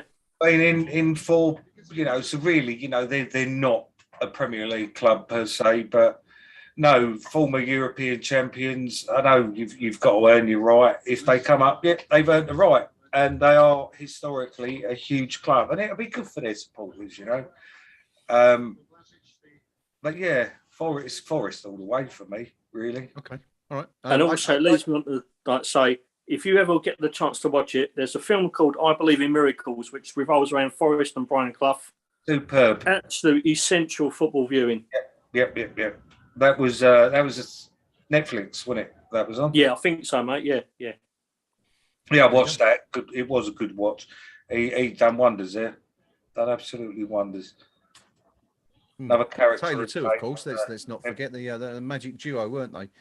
Worked superbly well together during their time at Derby and perhaps not so at Leeds, but Taylor. Vlasic is on. Nico Vlasic has replaced Said Benrahma, who was injured after. Was he actually good playing through the middle? We've just put a ball through the middle, which is the first time we've done it since about 1993, I think. But anyway, good to see. Championship. Let us know, who would you like to see come up? Huddersfield, Forest, Sheffield United? Surely not. Or Luton out of the playoffs. I mean, for me, I think I'm going to go with you guys. It would be kind of quite romantic to see Forest back in the big flight, but I think from a slightly sort of selfish West Hamified perspective, probably Luton, because I think Forest, out of all those four clubs, have probably got the best opportunity of establishing themselves as a top flight club, and maybe giving us a little bit of trouble. And bearing in mind that we've got probably a big seven next year with Newcastle, joining that group of so-called elite clubs. Big eight, I'll have you know. Pardon? Big eight. Of course, big eight. Excuse me. Big eight. How can we forget Brighton? But 77 and a half minutes gone. Norwich 0, West Ham United 4 at Carrow Road. The Hammers cruising to victory, and we shall be by the end of the day only 3 points behind Manchester United. And with a game in hand. And of course, let's not forget, we have a far, this is something you don't hear every year, a far superior goal difference to Manchester United. West Ham, for one, have a positive goal difference, which I think has only happened 2 or 3 times since 1986, and all of those in the last 3 or 4 seasons. I think 2016 was the first time we did it since 86, wasn't it? Rio's nodding in agreement. We was, I think, plus in the late 90s. Okay. Oh, was that? I might have to. I'm probably talking nonsense there, wishful thinking, but it hasn't happened very often. 86 was the last time prior to 2015-16 that we had a positive goal difference. We even had negative when we finished third, didn't we? Fifth, sorry. When we finished fifth, we had a -5 goal difference or -3. Yeah, I'll take that back, mate. I'm sorry. Okay. All right. So if we could, as we said, the only problem is our last 2 games are at home to Manchester City, which is always going to be a tough game, and then we go to Brighton, who of course we've not beaten since we beat them 6-0 a decade ago. I think we've had 9 or 10 attempts since, and we haven't beaten them 6. I think it's something like 6 draws, 4 defeats, something like that. Anyway. If we get a draw on that, I think that's at least the get the teeth back in. The Conference League secured, which I hasten to add that I have made public on the forum. I will bite her arm off for that, because I think one of the other reasons we failed against Frankfurt over both of the legs, not just on Thursday, was we weren't smart enough. Lack of European experience there showed. We were running on adrenaline for the first part of our campaign, but once we hit that semi-final, our naivety and inexperience showed through. And the more we play the European clubs, the better we'll become at it. I also have comments on the Conference League as well.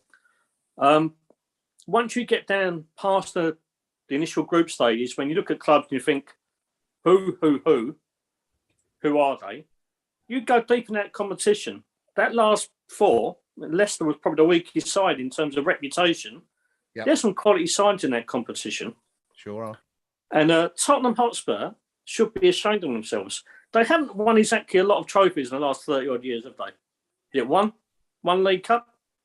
They had a chance to win a European competition this year. It might be the weakest out of the 3, but there's still some excellent calibre clubs in that competition. And they manipulate it the way of a European trophy just so they can try and secure Champions League status. Very arrogant, very naive, and it just sums them up, doesn't it? You know. Pretty much. Pretty much does sum them up. No disagreements from the team here. Couple of other games going on in the Premier League this afternoon. Really important games in terms of how the bottom three are going to pan out. And Leeds United were 2-0 down at Arsenal. Just pulled one back. 10-man leads, I think, as well, down to 10 men. But they are in the bottom three now because Everton are beating Leicester 2-1. And that would put Everton above, a win there would put Everton above Burnley and Leeds. It's very, very tight. I mean, it's almost, Nick, been a bit cut and dry, isn't it? The relegation places in recent seasons, the last 2 or 3 years. But this one is really going to go down to the wire. Leeds, Burnley, Everton, all 3 of those have got a real chance of being relegated along with Watford and Norwich. Who do you think is going to go? Now that's a tricky one. I don't know is going to be the answer to that. It ain't a case of sitting on the fence. Let Rio talk, and I will have a look at their remaining fixtures, or if someone can tell me their remaining fixtures, then I'll be able to make a bit more of an informed decision. Okay. Rio? I'm going through heart rather than heads here. As long as one of Everton or Leeds go down, I don't care. I prefer it to be Everton, but Leeds will be an ample substitution. I want Burnley to stay up because, anyone who has a player called Cornet, gets a bonus point from my book. The cricket club's a lovely place to go for a drink. And, I'm a big fan of Sean Dyche. I think he's done wonders at that club. Obviously, things are going to ride this campaign. I think there's issues. Sometimes longevity breeds kind of contempt, as Arsene Wenger saw. Yeah. And I think he suffered from that, Sean Dyche. But I think his Burnley side deserves to stay up. Mainly because they're up against bloody Everton or Leeds and everyone hates them. Just send one of them down, for God's sake. Come back to that in just a second. While Nick's looking at the remaining fixtures list to allow him an informed opinion on that particular question. Norwich have a free kick about 23 or 24 yards from goal in the 84th minute. A foul committed by Lanzini. I'm not even sure it was a foul, actually. It was one of those where he was a bit late on the player who decided to hurl himself to the deck about a second later. The free kick comes in. It's lifted just over the bar. Fabianski had it covered anyway, and it remains Norwich 0, West Ham United 4. Nick, who's going down? I think Burnley. Looking at all that, it's going to be between Burnley and Leeds, but I can't be hypocritical when I say I want a club like Forest to be in a league, because they are a big club and they are a club I would associate with being in the top division. Because I kind of associate, although they've got their bad reputation as dirty Leeds and stuff, you see, I associate Leeds with the top flight as well. Yeah, I think it's probably because I'm a sentimental old fool and going and harking back to my younger days of Leeds being in the top division.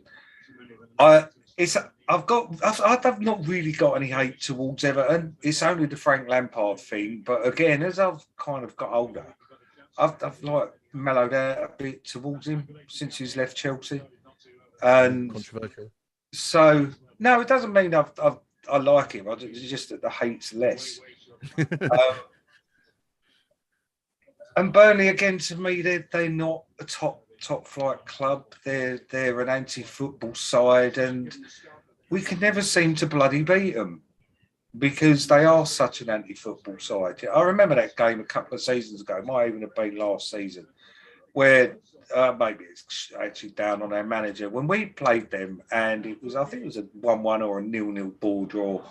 And we were just rinsing and repeating, eyeballs into the box, hoping someone would get on the end of them. Yeah. And to put a finer point on it, it was shit. And that seems to be the games against Burnley. They're rubbish.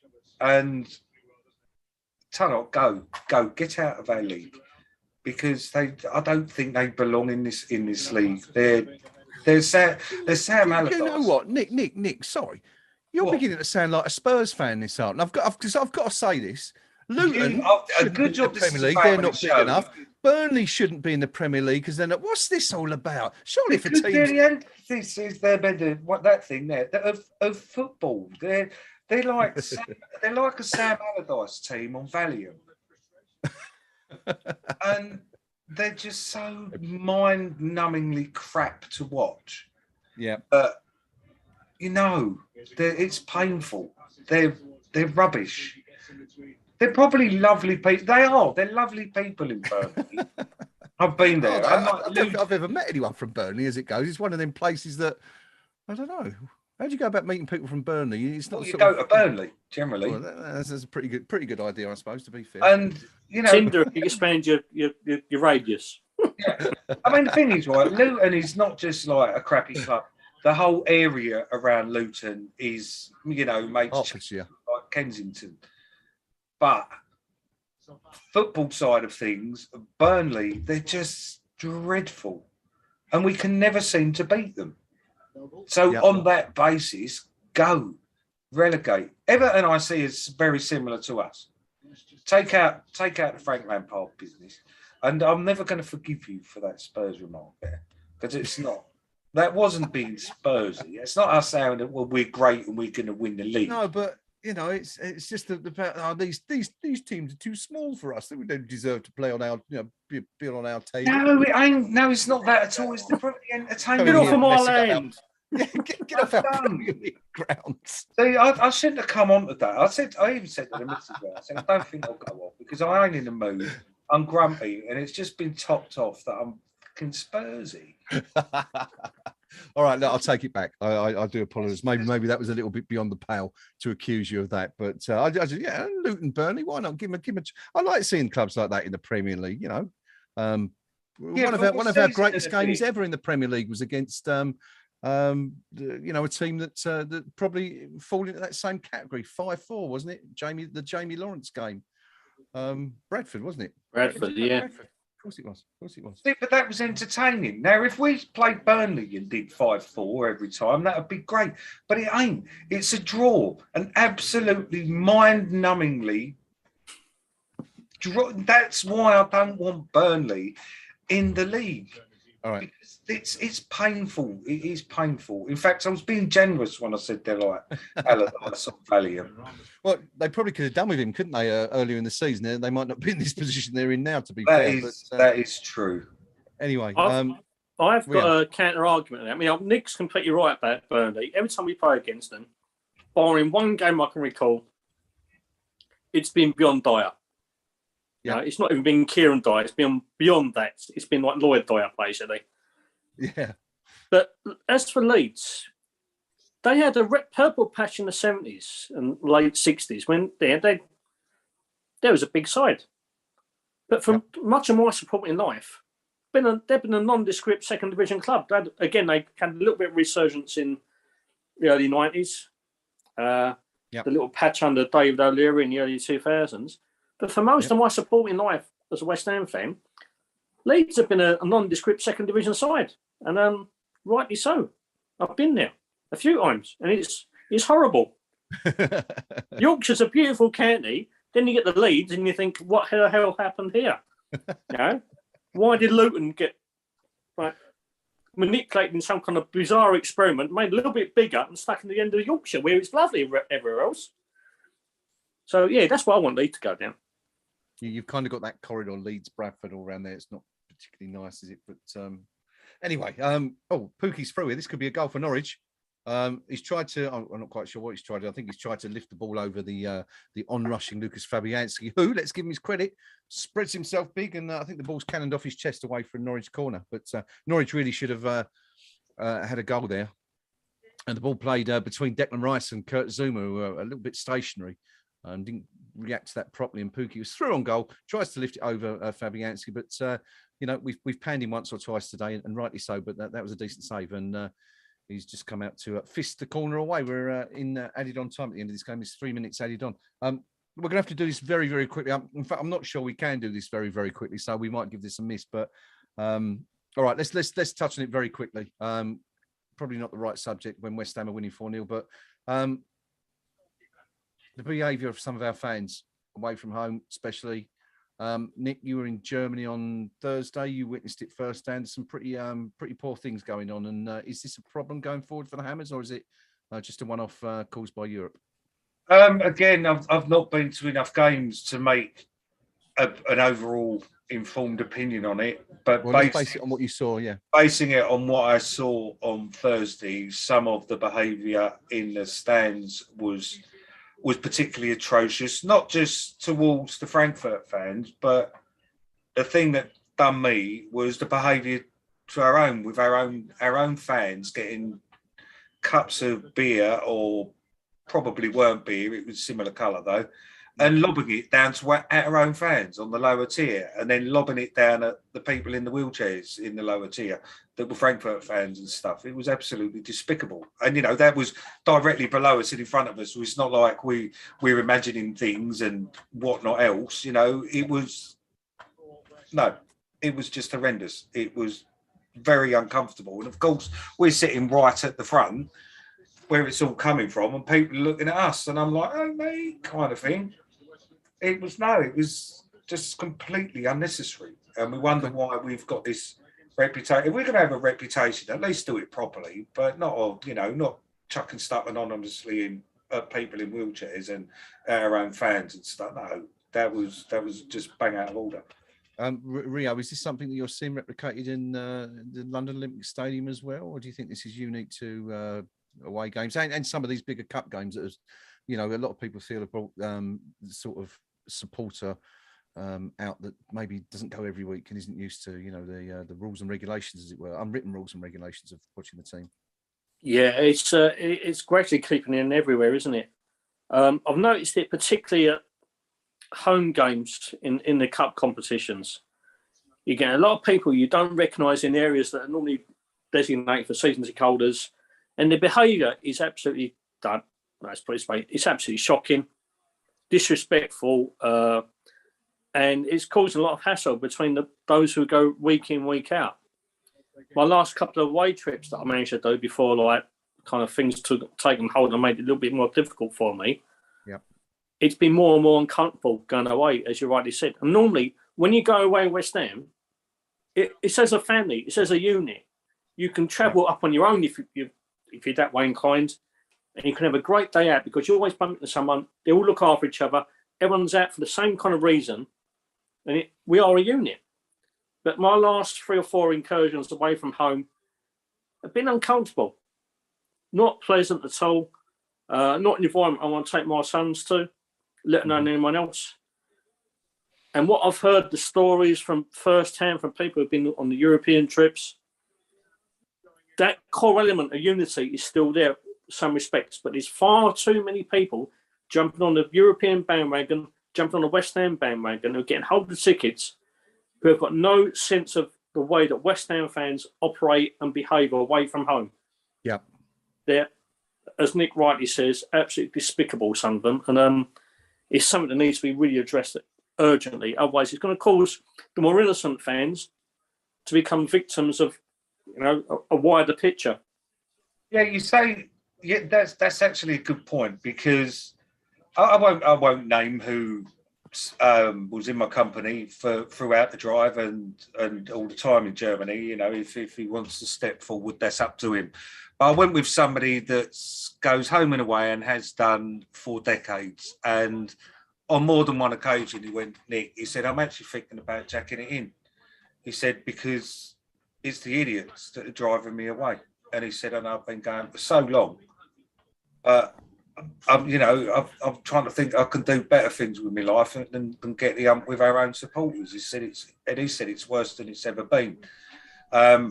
And I know he's a loyal Hammer through and through. And I think for him to come out with that, and it's not an open season on our support. We've always had a section of our support that has been not socially acceptable, say, for various different reasons. But for somebody like him to come out with that actually did surprise me to a degree, because then I saw it firsthand of what was going on in the stands, and it all kind of fell into place. And he said that's now not unusual, that sort of behaviour. And, you know, I don't expect people to go to football sober and be white as white, but by the same token, at least exercise a bit of self-restraint. You know, we had somebody sitting along with us that was constantly making the references to the war, doing aeroplane, did that. And the Germans were looking at him as if they didn't have a clue what he was doing, and he's having to explain it to them, doing fake machine gun. You know, I mean, it was just. I'm like, there's no need for it, and you know, you had the banter with the opposition fans, but come on, that's, you know, my granddad killed your granddad, doodah. Oh, shut up. That's the thing. Although we've had that unsavoury element in our past, they operated as almost protectors at times, and they operated a little bit of dignity inside the ground and looking after their own. Yeah. There's a lot of people going nowadays who haven't got that sense of what it is to be an English fan or a West Ham fan in an alien environment. And you can pinpoint various things. We all know what I'm referring to, that enhances their sense of being a complete and utter dickhead. But that is coming more and more to the fore. It's making away games, which I used to relish and absolutely live for, into being something which I think, you know what, do I really need the hassle?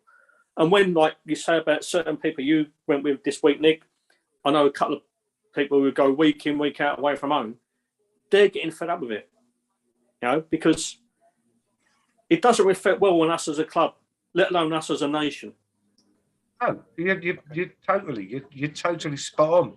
And we seem to have, I mean, we wonder then why we don't get, and don't get me wrong, I ain't advocating it. I ain't saying it's right at all. And we wonder when we behave like that away, when then you get groups of opposition supporters when we're in a foreign land, start attacking our fans in the club, in the pubs and stuff. Now, I'm not sticking up for that, because I'm not in a million years, just to make that clear. But we can't start being surprised at it and then saying to them that, oh, that's bang out of order, when we have so many idiots following us. You know, we made a conscious decision that when we was in a bar on Wednesday night, we made a conscious decision that it was absolutely, we weren't going to go to the main drags and stuff. And we found a little backstreet place with some benches outside, and we just sat there completely inconspicuous. There was no other fans there and whatever. And, you know, then I started feeling comfortable. But what I wasn't comfortable with is when we was looking for somewhere to drink, so that we didn't bring it on top for ourselves, you know. And that's the thing, when you've got people that just want to sit and have a drink and mind their own business, nervous because we're like, well, they might just see that we're West Ham fans and start having a go. Yeah. Despite the fact that we're completely well behaved, and it's the innocent that copy. Yeah, absolutely, mate. Absolutely. There you go. Thank you, gentlemen, for your views on that. It's something that probably not the right time at the end of the game, but I think it's something we needed to address because it has clearly been a problem for a lot of people. We've had various reports on KUMB throughout the season of you know, some pretty unsightly stuff going on in and around the stadium, home and away games, and I think it's something we need to address. Maybe this is a debate for another time anyway. But thank you, chaps, for your thoughts. If you want to, guys, if you're watching on the live stream, you want to make a comment, or if you've got any views on what we've just been talking about, please let us know. We'll happily refer to those before we end the stream, because you know, it'd be interesting to see. There's a lot of concern from some fans about the way some elements of our fan base are behaving themselves these days. But anyway, let's come back to the game. It has finished. In fact, it finished about 10 minutes ago. It has finished Norwich City 0, West Ham United 4 at Carrow Road. The Hammers securing a much-needed win after 4 consecutive defeats under David Moyes. The goals coming in the 12th minute from Said Benrahma. As he cut inside, had a shot which was scuffed by Kroll and just rolled over the line to give West Ham an early lead. Michail Antonio doubled United's advantage on the half-hour mark. Yet again, it was another Kroll fumble, which it was a Lanzini ball into Bowen. Bowen's shot came off the leg of a Norwich player, which seemed to slightly wrong foot the goalkeeper. But anyway, Michail Antonio was on hand to poke the ball over the line and give West Ham a 2-0 lead. That was turned into an unassailable advantage in the third and final minute of added on time at the end of the first half. A Bowen cross from the byline pulled it back to Said Benrahma, who finished really, really well into the top left-hand corner to make it 3-0 right on the stroke of half-time. And the game was pretty much over at that point. Norwich thought they'd pull one back just 2 minutes after the restart. Sam Barham, the former Hammer, now at Carrow Road, putting the ball over the line after a dreadful fumble by Lucas Fabianski. But VAR coming to West Ham's rescue. to cancel the goal out for handball. And then VAR actually came into use once again on the 64th minute when Dawson was in the box. It was a West Ham corner. Dawson looked like he was pushed, but apparently it was given for handball, the penalty, which was given after a VAR check. Referee came over to the pitch side monitor, checked it, said yes, it's a penalty, which Manuel Lenzemi stepped up and put into the bottom right-hand corner to score West Ham's fourth and final goal of the game. That's how it finished, 93 minutes and 4 seconds played altogether. And West Ham remain seventh in the Premier League, but are now just 3 points behind Manchester United with a game in hand. Nick, I'll come to you first on this one. Your overall assessment of what you've seen this afternoon, buddy, please. Routine and professional, but there comes the but. Got to remember who it was against, a relegated Norwich who have been diabolical all season. Really, so yeah, but it's nice. It's a nice confidence-boosting win. We finally ended the run of losses in all competitions as well as just the Premier League. I think what was it? It was it 5, wasn't it? With the Frankfurt game, we lost in a row. I think that was the bloke I was going to ask because now he's back again. What's the record of consecutive losses under David Moyes since his second doings, since he returned? I think this is the worst losing run that we've just ended, isn't it? It is, yeah. Which kind of seems to have gone unnoticed because it's only really been me that's mentioned that we was on a record-breaking, so to speak, run of losses under Moyes. But thankfully, it's ended today. We needed to stop the rot. Certainly was. Norwich nil, thank you, Nick. Norwich nil, West Ham United 4, routine stuff for the Hammers. Rio 7th place, but most importantly, probably just as important as being within catching distance of Manchester United, we're now 5 points ahead of Wolves, who only had 3 games left to play.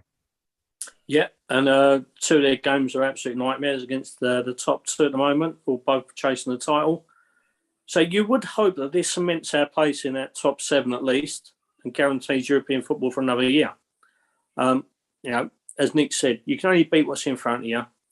But how many times in the past have you seen a West Ham side capitulate to a team like that? It's 2 4-0 wins on a bounce at Carrow Road with our record there, which I think I said last time we did this thing from Norwich. Almost sell the century yesterday, wasn't it? Yeah. We hadn't won the league there until last time for 40-odd years. And there's 2 victories on a bounce, 2 convincing victories. You can say Norwich were a poor side, but you still have to beat them. And we've done that. We've done it at some consummate ease. It's professional, isn't it? And that's something that's been missing from this West Ham's club for as long as I've been alive, basically. What's actually mental is taking Wolves out of the equation, looking up rather than down, which is still a possibility if Palace do us a favour and we manage to nick a result as well with one of our remaining 2 games, like 3 points. Is that in the last 24 hours, we've actually had a goal difference swing of 8 against Man United. And that could be absolutely priceless come the end of the season. Yep, excellent. So I would not. I don't think I'd rule out 6. It's unlikely, but I'm certainly not ruling it out. But stranger things have happened. See, being West Ham, we're likely to beat City 1-0 and get thumped 3-0 by Brighton. Don't care what way round it is. If we get another 3 points from our last 2 games, then I wouldn't rule out 6. There have been some other games in the Premier League this afternoon. A couple of vital games in terms of how the bottom 3, the relegation spots, are playing out. Everton, who went into the game in 18th place, have secured a win at Leicester City, which is a very surprising result. Vitaly Mykolenko put them ahead in 6 minutes before Patson Dakar equalised for Leicester 5 minutes later. And then Mason Holgate scoring what proved to be the winning goal on the half-hour mark to give Everton a very, very important 2-1 win at Leicester. That combined with Leeds' 2-1 defeat at Arsenal, 2 goals from Eddie Nketiah in the 5th and 10th minute, countering Diego Llorente's 66-minute goal for Leeds, means that it's the Whites who are now in the bottom 3 of the table. Everton rise to 16th with games at hand over both Burnley and Leeds, and it looks like they may have just about done enough to stay up. But we'll see what happens. We've touched on it there briefly. West Ham 2 games left to play. It's Manchester City at home and Brighton and Hove Albion away. That 5-point advantage over Wolves has come at a really, really good time, you might say, for West Ham, given our record against those two teams, Rio. Is there any chance we can take any points from either of these two games? I mean, Nick's, suggested that we might do a typically West Ham thing and beat Manchester City before losing to Brighton, which I've got to say I could it sounds most reasonable to me as well. But what's your view on those last two games?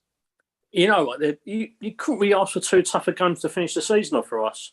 No. City are probably the best side that we've seen in the Premier League for, I'd probably say ever. You can take away the fact they're lacking a bit of a strike at the moment, but the way they play football, the way they approach things, the way they attack with absolute panache. But every time we played City in the last 2 years under David Moyes, we have always given a great acquittal of ourselves. We've always tested them, we've always pushed them. Unfortunately, come away with a defeat at the Emirates last season. Now, maybe not this season, but we still pushed them despite the fact that we couldn't see the ball for the first half of the game and all, which was a major miracle. So you've got to think with City approaching desperate to win the league, and especially after the way they capitulated on Tuesday night. Was it Tuesday night, Wednesday night? Wednesday night they lost against Real Madrid. They're going to be all out for the title. It's going to be tough, but it's not beyond the realms of possibility because we can manage them. Brighton's a different thing. Brighton's a club that we should beat hands down every single time. It's kind of a mental block with us. That has to break at some point. And Brighton have had their purple patch and they played incredibly well the last few games I've seen them play, particularly yesterday. Mm-hmm. But have they got the capacity to continue that run? No, they haven't even got the quality that we have. So, we're going to break a hood in the Premier League this year. It'll be at the MX on the last game of the season. My only worry is that Mikel picked up a little bit of a knock today. Craig Dawson picked up a little bit of a knock today. But I think we're going to get 3 points out of these two games. It's not going to be against City, probably. So I think at the Amex, bring it on. Interesting. Of course, what we haven't mentioned during the stream tour is, of course, Issa Diop was missing as well today. So that's potentially another problem for us. And of course, Bonner still not out, despite predictions that he'll be back before the end of the season. Nick, Man City next week. Oh, it's actually not next week. It's 2 weeks' time, isn't it? Man City. Sorry. Brighton. How many points for you, buddy? I think we will get a win out of one of those games. Which one, I don't know. Stick to my original comment is not I'm saying it will happen, but I won't be surprised that it's 3 points against City. And you got to remember, the crowd are going to be up for it. It's going to be an emotional day. You can't discount that. I think the players are going to be bang up for that one as well. It's Mark Noble's last game. It's an emotive game. And we know we've seen what can happen in those. And I think everyone will be fired up for that. They're going to want to give Mark a good send-off, aren't they? So, but coming back to today briefly, something's just come up on Twitter on Squawker. And I don't know if we've ever done this before, but this season we have scored 4 goals or more in 4 of our away games this season. Newcastle, Villa, Watford and Norwich. We ever done that before? If we have, it's I think not one the last time we may have even done that would be the 81 season when we got promoted. Are we talking top flight, Nick, or just at any season? Because I wouldn't mind betting that we would have got close to it in 2012 when we won a record. What was it, 17 or 18 away games? I think we might have done it then. It could be either. I don't know, but it's just this. Walker have just said for this season, so that we've done it 4 times. Whether whichever. I mean, it's still a major achievement. It's fantastic stuff, and just goes to show what great attacking football we have been playing on the road at certain times. If you know the answers to that, let us know. If you're watching still on the stream, let us know if that has been done before. Through our results in the Championship that season. 4-0 at Watford. Where else we got here? A lot of those we won 1-0, wait, Ramon. 4-1 against Blackpool. Was that the 4-0 against Barnsley winning Barnsley? goal? So that's 3. That's all we did that season. Only 3. Okay. And what was the other season? 80, 81. I think that could be the only one that I can remember in living memory. Well, you've got Tottenham, haven't you, from that year? No, it'd be the year we got promoted, the one before, where we only lost 4 games all season, didn't we? Yeah, 1980, 81. That was the season, wasn't it? When we got promoted. Yeah. So let's have a look. I think we did it against Grimsby. Yeah, bearing in mind these are away ones.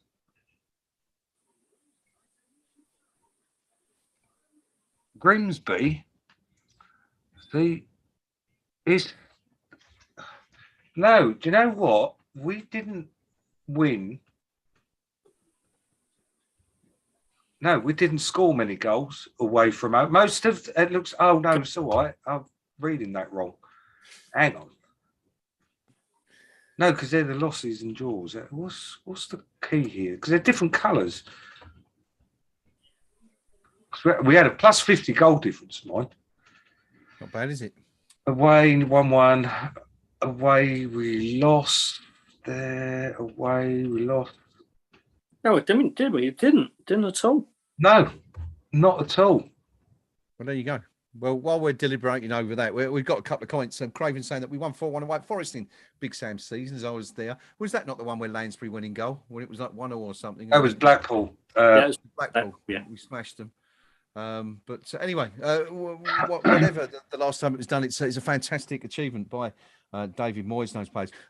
Talking about those last 2 games, chaps, it kind of leads us on nicely into how this Premier League is going to pan out at the end of the season. We're still in that position up until Thursday. We were still in that quite remarkable position of being able to qualify for the Champions League, the Europa League, the Conference League, or none at all, and just be playing Premier League next season. Of course, the potential for playing in the Champions League is gone now. We can only get 61 points, which is only going to let us finish 6th at best. But where are we going to finish this year? Nick, I'll come to you first. Will we usurp Man United? Will we stay in 7th, or will Wolves come up with a couple of unexpected wins and put us back to 8th? What do you think? I think we'll finish at least 7th. And yes, I have made a cock up. We actually won 5 away with 4 goals in the Allardyce season. Okay. I missed a couple. All right. Because I was rushing. I think we will get 7th. It's going to take a major disaster, which obviously we know we're capable of major disasters. But no, I think 7th's safe. And I say, I really wouldn't rule out 6th either. Really wouldn't rule that out at this moment in time with Man United's form and who they're playing next. I think Palace are more than capable of giving them a bloody nose. Well, I mean, yeah, you certainly don't think they're going to be up for it, do you? If anything, if how they played yesterday is anything to go by, I know they've been playing the last few weeks. Rio, 7th, 8th, or even 6th for you at the end of the year. I'm going for 6.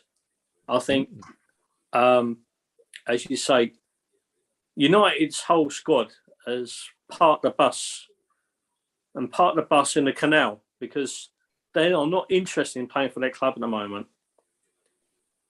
When the criticism comes in, they're not resolute and determined as a group to prove people wrong and respond to their critics. They're getting worse and worse by the week. And the biggest bugbear this whole season for me possibly isn't the fact that we didn't get through to the final of the Europa League. It's the fact we've lost 6 points at home to Manchester United. 2 last-minute goals have cost us them points. And you know what else, Rio, on top of that? Jesse Lingard scored one of those goals. Exactly, yeah. Quite feasibly be Jesse Lingard who's keeping us out of Europe this season. Yeah, because like we punched above expectations in our European quest this season. In the league, we had a little bit of an inkling that this squad could galvanise together and cause a few shocks. And we've lost to Manchester United on 2 occasions, both for last-minute goals. And it is the worst Manchester United side in terms of not just ability, but application, attitude, and to come up short against them two on 2 occasions is absolutely devastating, and that would have cemented our place, and we wouldn't be having this discussion. That 6th spot would have been ours, then done and dusted. Yeah, I think Palace, as much as I hate Crystal Palace as a club, I hate their support. We mentioned earlier on about the whole kind of choreographed support that European clubs have. Yep. Palace take that to a new level, particularly in English football, and I hate them for it. But I think they will create an atmosphere and a half next week, and I think Manchester United will have no response. So 6th place is ours to lose rather than Manchester United to go. All right, there you go. So the general consensus from the team here seems to be that if we can somehow eke out a win against either Manchester City or Brighton and Hove Albion, we could well finish 6th and be facing another season in the Europa League. Of course, gentlemen, there is a kickback always for these things. If we were to beat Man City, it would quite possibly be handing Liverpool the title over. Would we be prepared to do that just to see West Ham finish 6th? Yeah, cool. I would. No, see, this is the thing. Whenever it comes to rivalries, if it means us improving, I kind of don't care what happens. I was going to say, but after the accusation earlier, I won't. But I was going to say, it's really stuck in your craw, that one, isn't it? Even if it meant that Tottenham qualified for the Champions League, if we get a positive result against who they're challenging with, and it means we get Europa League, then to me that's a small price to pay, isn't it? Yeah, agreed. I never want us to do badly because somebody else that we don't like might benefit from it. And I finally have a definitive answer on this Allardyce season and the away wins.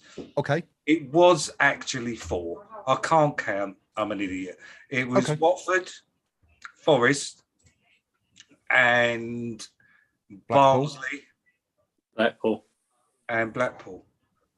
Okay. Well, there you go. So 10 years since we last did it. And of course, that was in the second tier. So we don't actually know when the last time we did that in the Premier League or Division 1 or the top tier. Maybe we haven't ever. Maybe. Although we did seem to have a few of those seasons, didn't we, in the mid-60s where we'd like score 8 goals or the silly draws like 5-5 with Chelsea at Stamford Bridge and things like that, and lose by the same amount at home. But anyway, if anyone does know, let us know. Otherwise, we'll do some digging and perhaps let you know for the next week. Wolves, I understand, play Man City next. Is that correct? Does anyone know? Yep. They do. Yep. So I guess the point is if Wolves didn't win that, then, we're pretty much home and dry, aren't we? Given the goal difference, Wolves currently +1, we're currently +11. If we were to get a draw in either of the last 2 games, that would pretty much see us over the line, at least in terms of European football goes. So it's looking good for West Ham. Anyway, I mean, you can't really underestimate the importance of that win today, can you? I know it was pretty much, once we scored the opening goal, it was plain sailing, really, wasn't it, Nick? But it's in terms of our position and the season overall, it's a massive win today. It is a massive win. I mean, Man United now have only got a +1 goal difference. We're +11.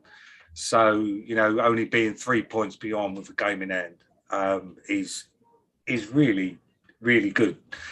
For once, we've taken advantage of results going in our favour.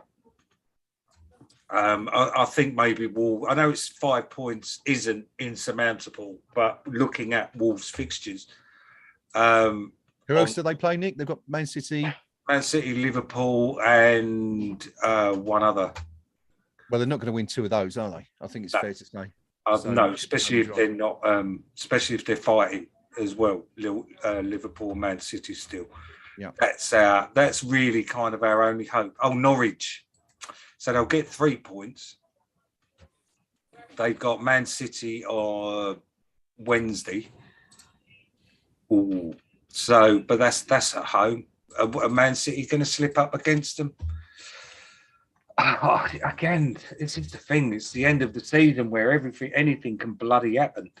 Yeah, I guess they haven't got to worry about Europe like us anymore, have they? They can put out the best 11. At least that's going to work in our favour. So, I don't know. These predictions and the permutations are making my head hurt. Indeed. Well, look, we're going to wrap up pretty soon, so you can go and have another rest, mate. But let's turn our attentions back to today's game. 4-0 win for West Ham at Carrow Road. Goals coming from Ben Rama, 2 goals, Antonio and Manuel Lanzini in the second half from the penalty spot.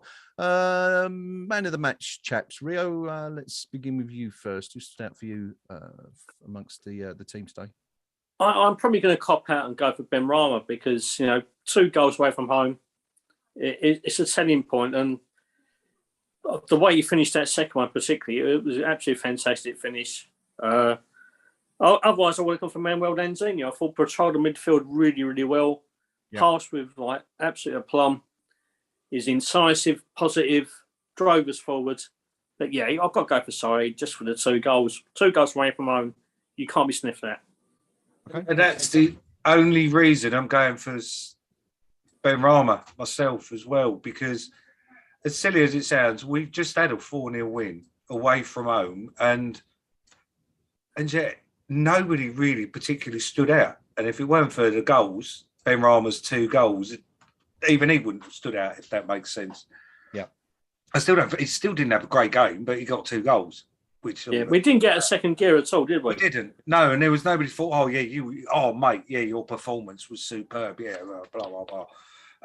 But a little shout to our ageing club captain who came on for 25 minutes and pinged the ball about in his usual style, as Morocco Noel has said on the forum. Come on, Mark, give us another year.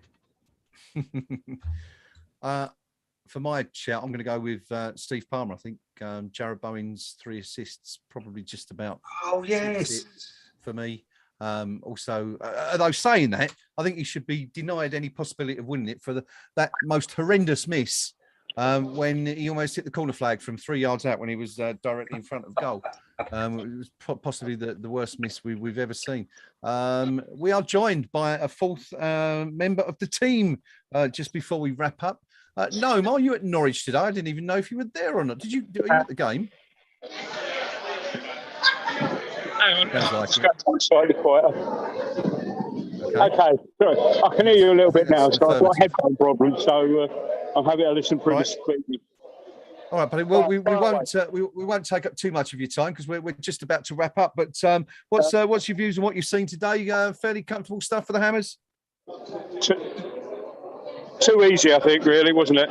It was Norwich looked shell-shocked, basically. It was. I guess they're the ideal team to be playing just after a night like we had on Thursday. So, it was just too easy. I mean, fair play to Norwich supporters. A lot in the way of self-deprecating humour on there, like. When they had the ball, they were trying to, we've got the ball.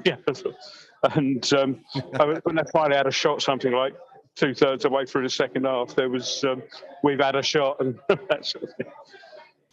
I think they got some back with say hello to Millwall was one of the charts going back at them. But walk in the park.